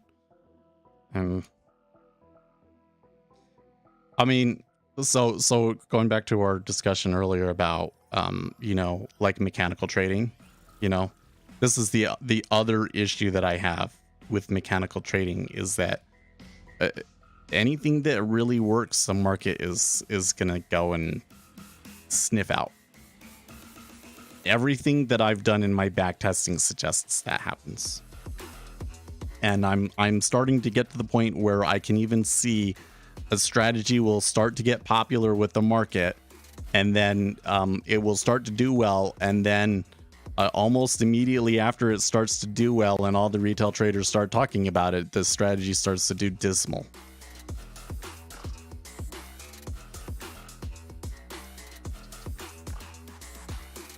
That sounds like something that no retail would ever care. I've seen that works a lot of times, so it just doesn't make sense to me, because it is, I don't think a trader cared if there was, yeah. Well, you know what I think goes on here, Walter, is, so if we look at the order flow view of markets and looking at large meta orders, then what we should expect to see is a strong push down until we create a liquidity hole and we run into the square root law, and then distribution within that area, smaller trading, because the market makers become less willing to put liquidity up. And then we're going to sit there for a while and sit back into that hole. And then later there will be another leg of the meta order. And so then you would go back to that spot and you would continue through, right? So you could see how one might game out that they are noticing like something that really happens, but because their explanation as to why it happens is incorrect, and they're just assuming that every time that they see that's what the condition is, when it really isn't. They don't have any ability to actually determine when that's happening and it's worth taking the trade, right? So for us, this is absolutely a situation where I would be looking for a second leg. But what I'm seeing in cumulative delta does not support my second leg, so I will not take it. If I start to see the volume in the 10-year kind of flip around, then I might change my mind if I can see some like strong market sell orders come through and overcome some of that buy side liquidity. But like the cumulative delta is moving to the long side. It's not supportive of a second leg, I don't think. And it would probably be too early, right? I think it depends on the type of edge you're working on. The more intricate, the easier the edge in terms. No. Oh, okay, so how should I approach this? Okay, so if we were to make some measure, which is the likelihood for an edge for a mechanical edge to disappear, here are the factors that I would say matters. Okay, number one would be the size of the edge, which is to say, if you're making money from an edge, you are predicting future orders, And the average amount of future orders that that particular edge is able to predict when it works correctly, the more orders that it predicts, the more what is the word? The more sustainable that edge is. Okay, so like there are some pretty I'd say that you could probably come in and trade news mechanically. Like, you'd have to be really fast, but you could trade it mechanically in some instances, and like, you know, read the number and then come in and take it and make a certain amount, because a lot of orders come out and the market moves very, very far. And so that edge is probably pretty sustainable and is less likely to go away because of that. Right, because it predicts so much volume. Okay, that's one. I got three here for you. Okay, the number two thing, and maybe this should actually be the number one thing, but the number two thing is what actually causes the inefficiency. So if the inefficiency is caused by like people's tendencies, so for instance, this trade that we're talking about with smart money concepts. It started to do well, and it seems like that it was the popularity of the strategy actually maybe contributed it to it starting to do well, because strategy really wasn't profitable until the time at which it started to become a popular thing on YouTube and Reddit. Okay, so if it's based on people's behaviors, then people figured out and they changed their behavior, and that sort of a thing is very likely to disappear. Whereas if it is based on the market microstructure, which is to say that the rules of the game create certain statistical aberrations that will always exist as long as those rules are in place, then that means that edge is very unlikely to go away. Now, you will get competition for that edge, but it will be there. Somebody will be making money off of it, right? So that's the number two thing that I would say. And then the number three thing that I would say is how popular is it actually, right? In other words, the more widely known it is, the more likely there is for other people to start trading it and make the edge disappear, or at least beat you to the edge, right? Oh, no, I don't agree with that at all. Oh, why is it, you know, so have you noticed though, I'm sorry guys, but when, you know, this is an ADHD thing, if you even say one thing that's even like slightly off, I'm gonna be like, no. And usually it's not, I think in this instance, this is probably not relevant to the point that Lucas is trying to make. But what I'm seeing from this is like, you might be trying to like justify or explain your strategy and the way that you trade it. And I'm trying to go out there and say like, here are the problems that people tend to run into. Here's the misinformation that tends to be out there. And if you say something that is kind of in line with some of that misinformation, then I like, it really sticks out to me and I can't look past it. Right. So Lucas says, let's take market making, for instance. This is a very easy to explain edge, and it has fundamental truths as to how it operates. Market making will always be there. The problem is it's quite competitive. Okay, so no, it's not that you're trying to sell it, but I do think that you say a lot of things because you're looking for like validation as to the way that you trade. That makes sense. Your fetish is the ADHD girls. You know what? When this is so funny. When my wife and I were dating, there was this girl that like we would go to single events in the area together, and we came across this girl that was very ADHD. And so because I knew all of the ADHD stuff and I taught her all about it, it was basically like we were able to deal with it and be really, really good friends with them. And I tell you what, when you, if you, oh man, this is something that people do that, oh, it's so sad that they do it because you're missing out on the greatest opportunity. If an ADHD individual becomes hyper obsessed with you, you should run with it, because that's going to be some of the most fun you're ever going to have in your life. You have somebody that they're entirely focused on. That's very rare, and it kind of scares people, and I think you're really passing up a good opportunity, especially if it's like a cute girl that likes you. I digress. Okay, so the thing that you said, Lucas, that I don't agree with is that market making is a very easy to explain edge. So here's why I would say that. In this book, Trades, Quotes, and Prices, Financial Markets Under the Microscope, which I really, if I was like starting a trading firm, or I was doing like a bank or something like that, that book would be a required reading for like professional trading.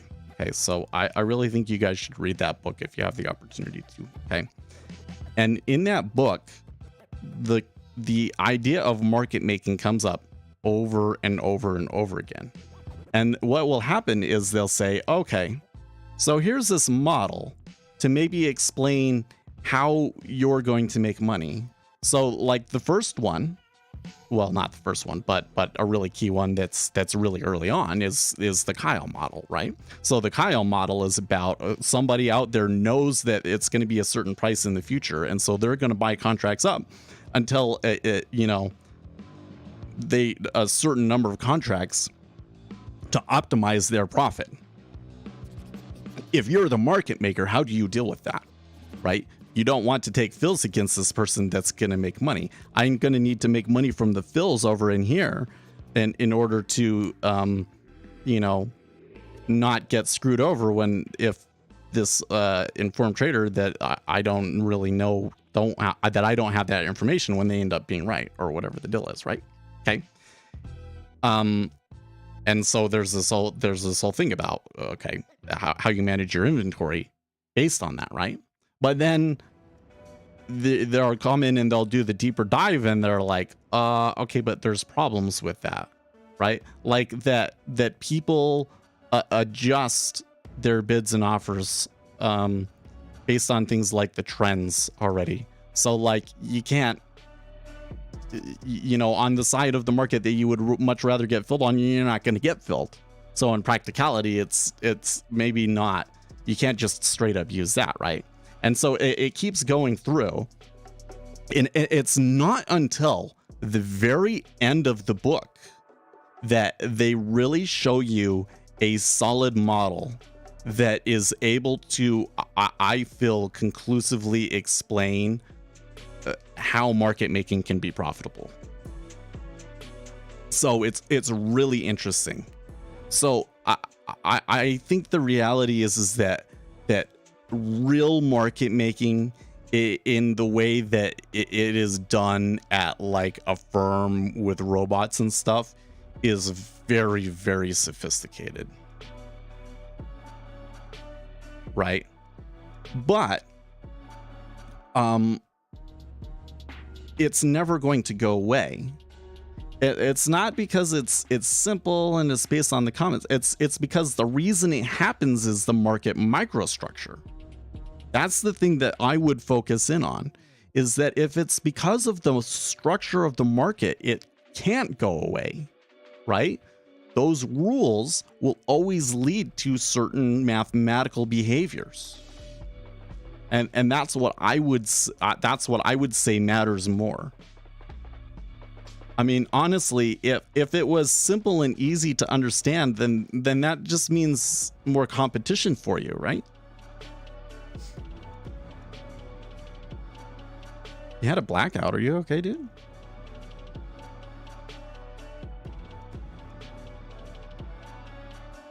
It is competitive.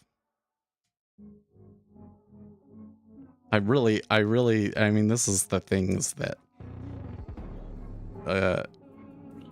we have a lot of really good information to suggest that market making works, but the problem is that we don't have a whole lot of information that suggests that market making works for humans anymore, at least.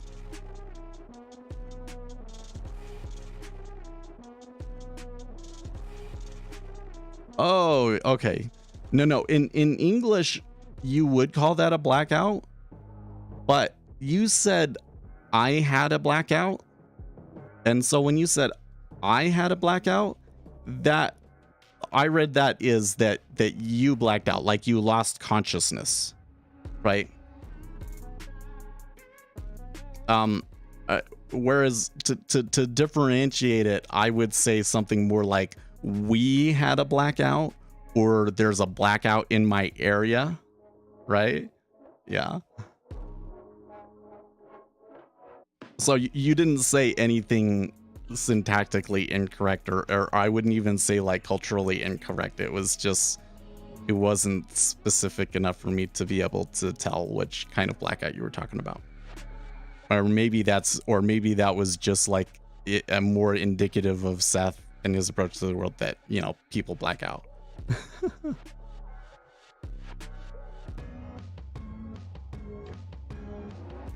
I'm talking about the concept on what that edge operates, not how you execute it. Well, so that's where I'm kind of trying to say that, like, market making is deceptively complicated. Like, the base idea is arbitrage, for instance, right? But like how you successfully take on arbitrage becomes really complicated.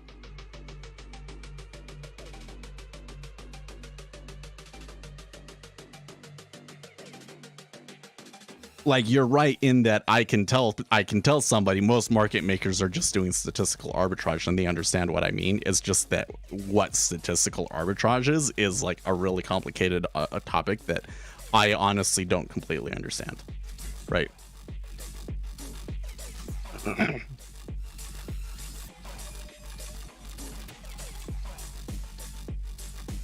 Well, I think that I did have an opportunity to get 3.555, but like I said, the volume is just not in line with what I would expect, and the timing is not in line with what I would expect. I would have thought that if they were going to make another really strong push to the lows, that they would have already done it. So at this point, if they do go lower, because one thing that might happen is I say, okay, well, I don't know if it's going to go lower, but like, if they do reach that, then that means that there's a second leg to the meta order. I want to get in on that because it's going to keep going down, right? But in this situation, the determination that I'm making is that if we do go lower, it's likely to be market maker shenanigans. That we may continue to be weighted down, but it's going to be harder for them to keep pushing through here. The volume is just not in line with a really strong downtrend for whatever reason.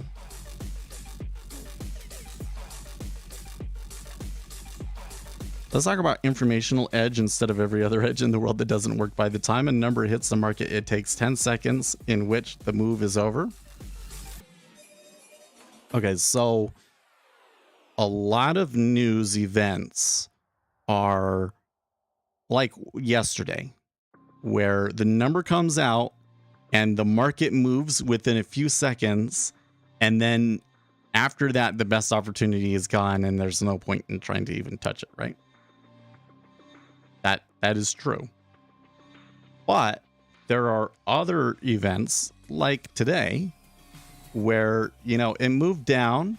They found a spot where they bounced. They held it for about 4 minutes. And then there was another equal moved lower. And if I had been paying attention and watching the news, 4 minutes would have been more than long enough for me to get in. And I would have been able to have made a determination that, oh, that is actually quite a significant surprise on a piece of data that the market is very concerned about. And so there's probably going to be a lot of orders selling off of this, right? And then there's other ones where like the piece of information comes out and the orders never stop. Like it just goes all day long. What's the difference between the two? Well, so what you have to do.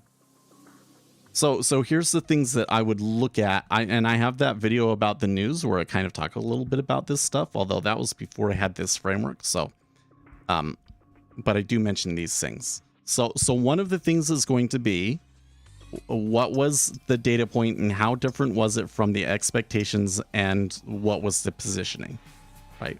So in this case, there was positioning long before the news. There was an uptrend before the news. And so that extended the move when it ended up being an opposite move, right? So that's number one. Number two, it was a significant deviation from what the expectation was, right? Okay. Number three was, how important is that to the market? So this one is very, very contextual, right? We can go out and we can say, from a high level view, what are the different factions in the market, right? There are some people that are concerned about inflation.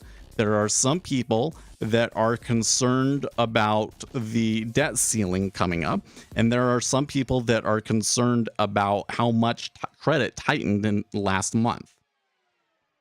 And the economy slowing down, right? So for two of those factions, the ones that are concerned about how much the economy is slowing down and the ones that are concerned about inflation, this is a data point that tells them a lot, right? For the people that are concerned about the market slowing down and turning into a downturn because of the quote unquote banking crisis, this isn't a very favorable data point, is it? Because it kind of suggests that after March, the market got over it, and the growth ended up being really strong again once they got past it for the first half of April. That's what this data is basically saying, right? And for the people that are concerned about inflation, it's also a very strong data point that kind of suggests inflation has been sticky. The economy is not slowing down. And so, yes, inflation probably continues to be a problem for us. And that the Federal Reserve does have to raise interest rates in May. Right. So before all of this, I was kind of like, maybe they do, maybe they don't in May. I'm kind of like, should it really be as high of a percentage as it is? Now I'm definitely like 100% it's going to be 25 basis point hike in May. Right. So those are all things that contribute to what? How many orders are actually going to trade it. Right. So they're being positioning ahead of the move. That means those are orders that are going to puke or are going to come out or going to do something when the event happens. So that increases the amount of volume that you're likely to see, right? How many participants does this piece of information affect or potentially change their view of things in order to induce them to trade, right? That's going to lead to more orders, and that's how we sort out how many orders are going to come out, right? And then what do? So we watch them move. We have our predictions about how many orders are going to come out. And if we see that, then we take the trade. And if we're not seeing that, then we don't take the trade. And today, despite everything kind of playing out in that way, we are not getting the flows that we anticipate. The Treasury is actually at daily highs in cumulative delta, which doesn't make a whole lot of sense.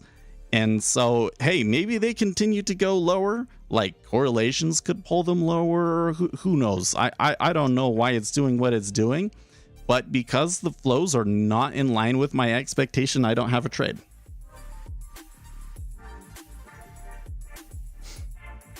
Yeah.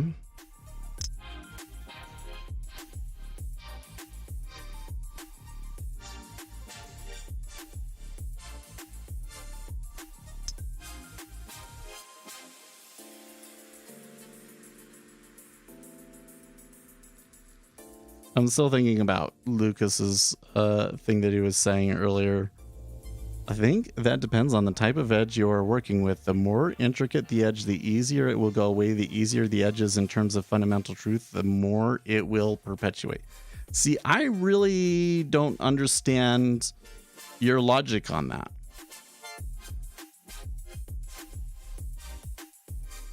I can only say that based on my understanding of the order flow view of markets, that it's the opposite. The more intricate the edges, the less likely that other people are to trade it, and ergo the less competition you will have. And as long as you size your trades correctly to avoid the market from catching on to it, and you keep it to yourself, you could have something that's very complicated and very intricate, and it will last you forever, right? Especially if it's something that's caused by the microstructure of the market, which I think is the biggest thing, is that like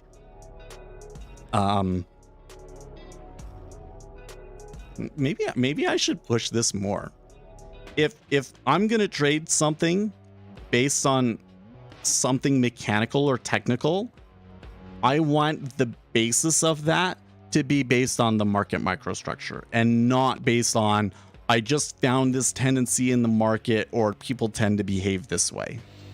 The only caveat that I would take to that one is like if there is something from financial psychology like we've learned that people are more sensitive to losses, that one you can factor in, but otherwise I want my technical edges to be based on the market microstructure, because otherwise they're unreliable from what I found.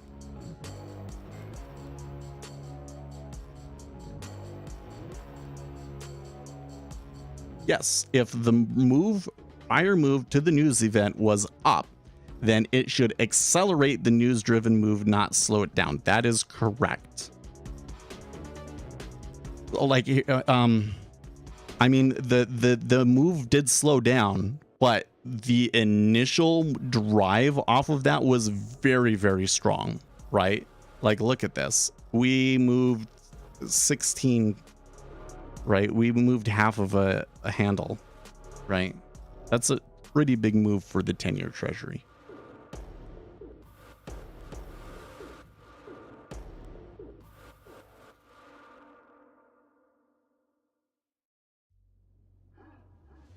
I suppose, though, one could argue that the volatility in the equity indexes and likely the positioning in the equity indexes is not very conducive to the market moving very much.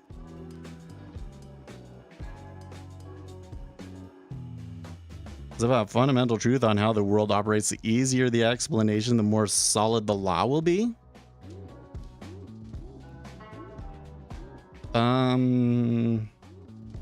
Okay, so let me try and think of like a counter example.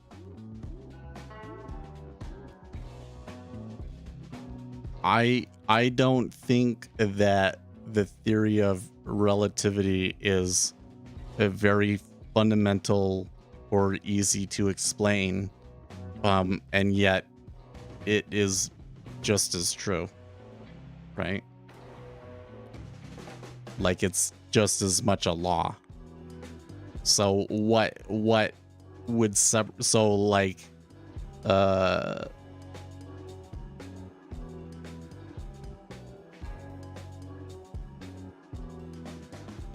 but no, gravity is not easy to explain. We don't really actually 100% know what causes gravity, to be honest with you, right? There's still this talk about, are there certain particles that generate gravity?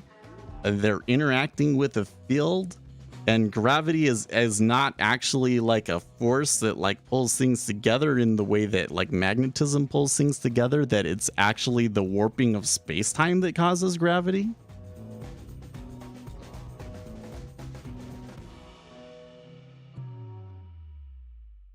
Yeah. Also, no. Okay. So if you talk about Einstein's explanation and how he came up with it, and everything relating to the theory of relativity, right?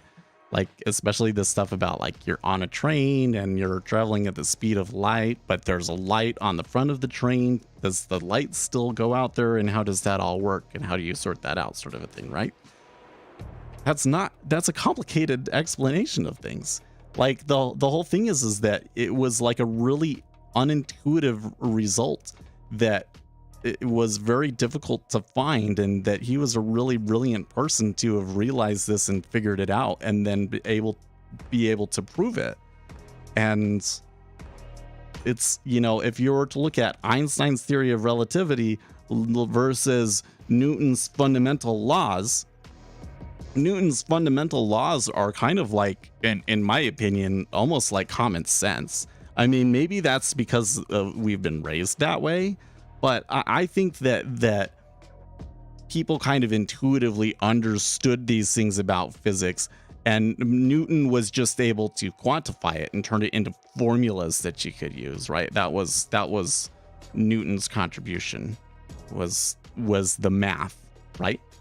Versus Einstein, the theory of relativity, it's very difficult to explain. There's still a lot of things about it that we don't understand. The math, I mean, the E equals MC squared thing is simple, but the rest of because the other two formulas about it are like nightmares, and deriving them is like insane math, right? So here I would say, here's one law that's really easy to understand, and here's one law that's not very easy to understand, but that doesn't make them any less truth, and that doesn't make them any less have more impact on the world, right? And why is that? Because they're both fundamental laws based on like reality. Like, it's not just like this thing happens because we as people have decided that this is the way that it should happen, and if we in the future we change our minds about it, it might start behaving differently. No, it's like these are fundamental laws of the universe, and that's why the behavior is consistent, right?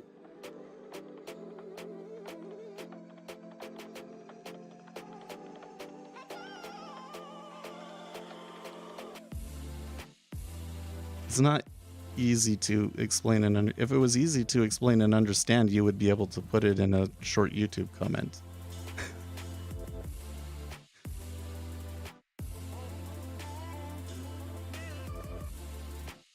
Right? Like, it's easy for me to explain Newton's laws. Force equals mass times acceleration. Boom. That's it. Right?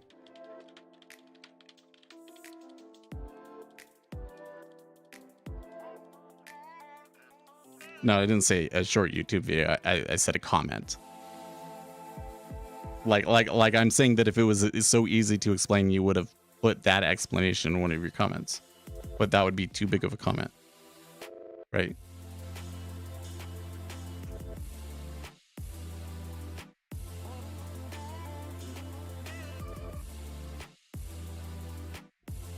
Okay. Let me take it a step further then, okay?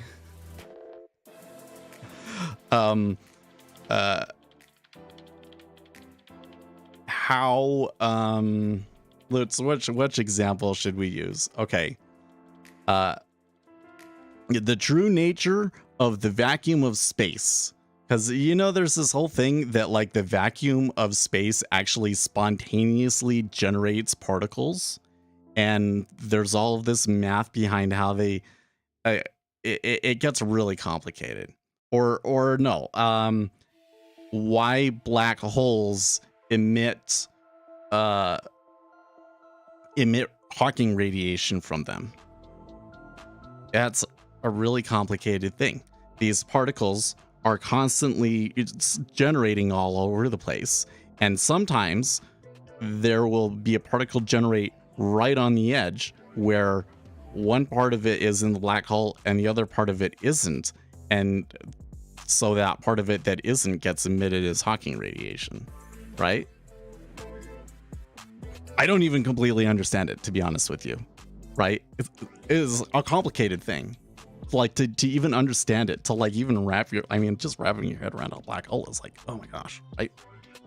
Does that make the laws of the universe any less true or any more or less fragile?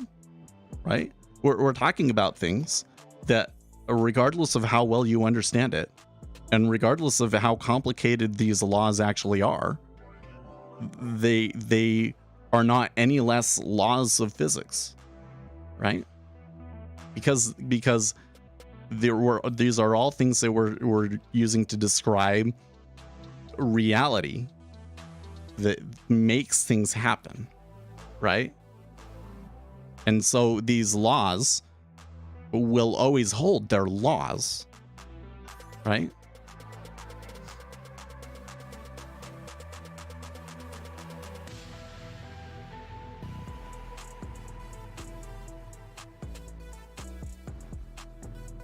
I mean, I don't know. That's way more complex. We're not at a stage where physics could explain how Einstein's theory works or why it breaks at quantum level.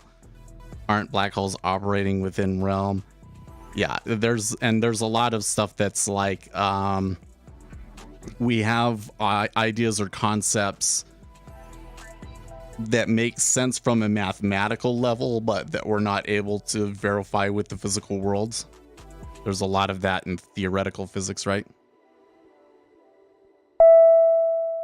But I you know, my point is, if I'm going out there and I'm looking to predict something about the physical world, right?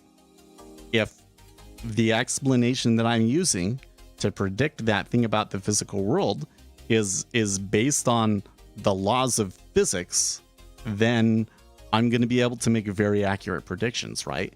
And I'm going to be able to always make those very accurate predictions because the laws of physics don't change, right? And I'm saying the market microstructure is like the laws of physics, right? A behavior caused by the structure of the market will always exist unless they change the rules and therefore change the market microstructure, right? And that's the number one thing that I would say would make an edge resilient. An edge based on the structure of the market is going to be more resilient.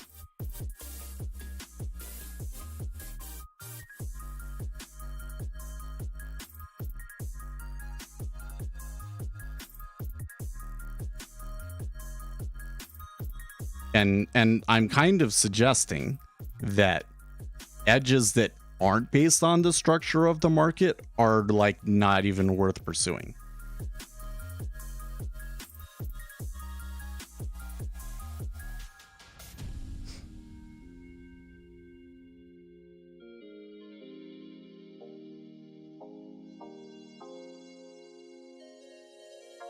So, well, Trading Bunny agrees with me, but so I don't think that contradicts the point that Lucas was trying to make, does it? Because Lucas was trying to, it doesn't contradict, it kind of almost supersedes. So you were trying to say, well, if it's like really complicated and fragile, then it might not take very much to screw it up, right? But I'm just saying, I don't know if you can even get to that point, because whether it's structural or not matters so much as to the resiliency of the edge that it's hard to even go in and analyze something like that. You know what I mean? I've been picking on him a lot lately, but it's because he's actually making an effort to discuss on the topics that actually matter, right? But I don't think he's read our book.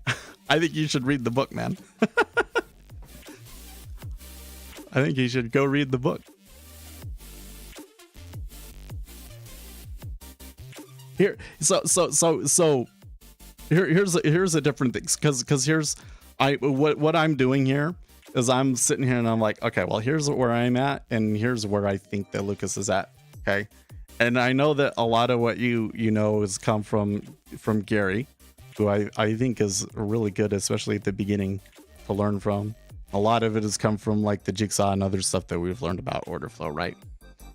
And I'm telling you that like a lot of that information that we've gotten from educators like that is really just like information that is kind of been simplified and distilled and to the point that, you know, a lot of the key revelations from it have been lost.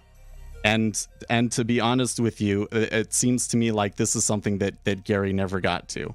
That like he was on the floor and he was a trader on the floor during the time that they discovered all of these things, and then the market became computerized, and because he wasn't like a quant, he didn't learn those things as far as I can tell.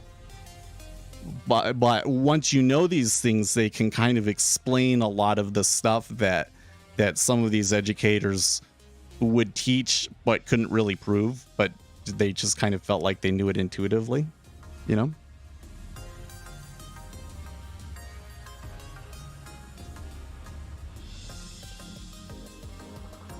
The higher the complication, the more exposed the edge will be to things that can break it. Yeah. Well, okay, so if it is time to go. I can't believe it. They did move a little bit lower. There's a really strong offer there at 31, but that's got me a little suspicious, to be honest with you. Right? Remember, as I tell you that like the later into the session it is, the more suspicious I become of big orders like that. Especially if there doesn't seem to be like any real reason for it to be happening. That really looks to me like they're trying to pressure the market to break in the hopes that they'll get a further break. Maybe it'll happen. I don't know, but that doesn't makes me even less willing to trade. Although the cumulative delta is starting to go down a little bit now. Okay, but I would say this. If you're like programming a strategy, the more tests, you know, like if I come in and I have an if statement, that if this, and if all of these things together, then take the trade, right? The less of those statements in the algorithm, the better. Because the more likely it is that you are zeroing in on something that is actually a thing and is based on the structure of the market, rather than you just running into a data mining bias where you overfit your algorithm to past market data and it doesn't end up being useful in the future, right? That could maybe be more what you're trying to say. Okay, sure. Because yeah, I wasn't, you know, I was when I started this all out, I was like saying, well, I'm not trying to say that like he's wrong per se, because I may not be getting to his point per se, but the way that he said it leads me into some other things that I think are important for people to understand first. Right. But if you understand all of those things, yeah, coming in and like the simpler that your algorithm is, the better. Yes, absolutely. Right. And then the other issue is that the more complicated that becomes, the less trades you're going to take. Right. If you get too picky. I mean, you notice I do this all the time, right? I get too picky. If it's not doing exactly what I want, then I don't take it. And even though I suspect that it's going to do it, and then I miss it, you know, like I kind of suspect that they are going to make a little bit of a further move here. And I think there's still a possibility that they get down to this 10 today, but it's not doing it the way that I want it to. And of course it's too late, so I'm not going to mess with it. Anyways, let's set the title here. Markets puke on strong PMI data. Have a good weekend. I'll see you guys on Monday. In the meantime, stay excellent, team.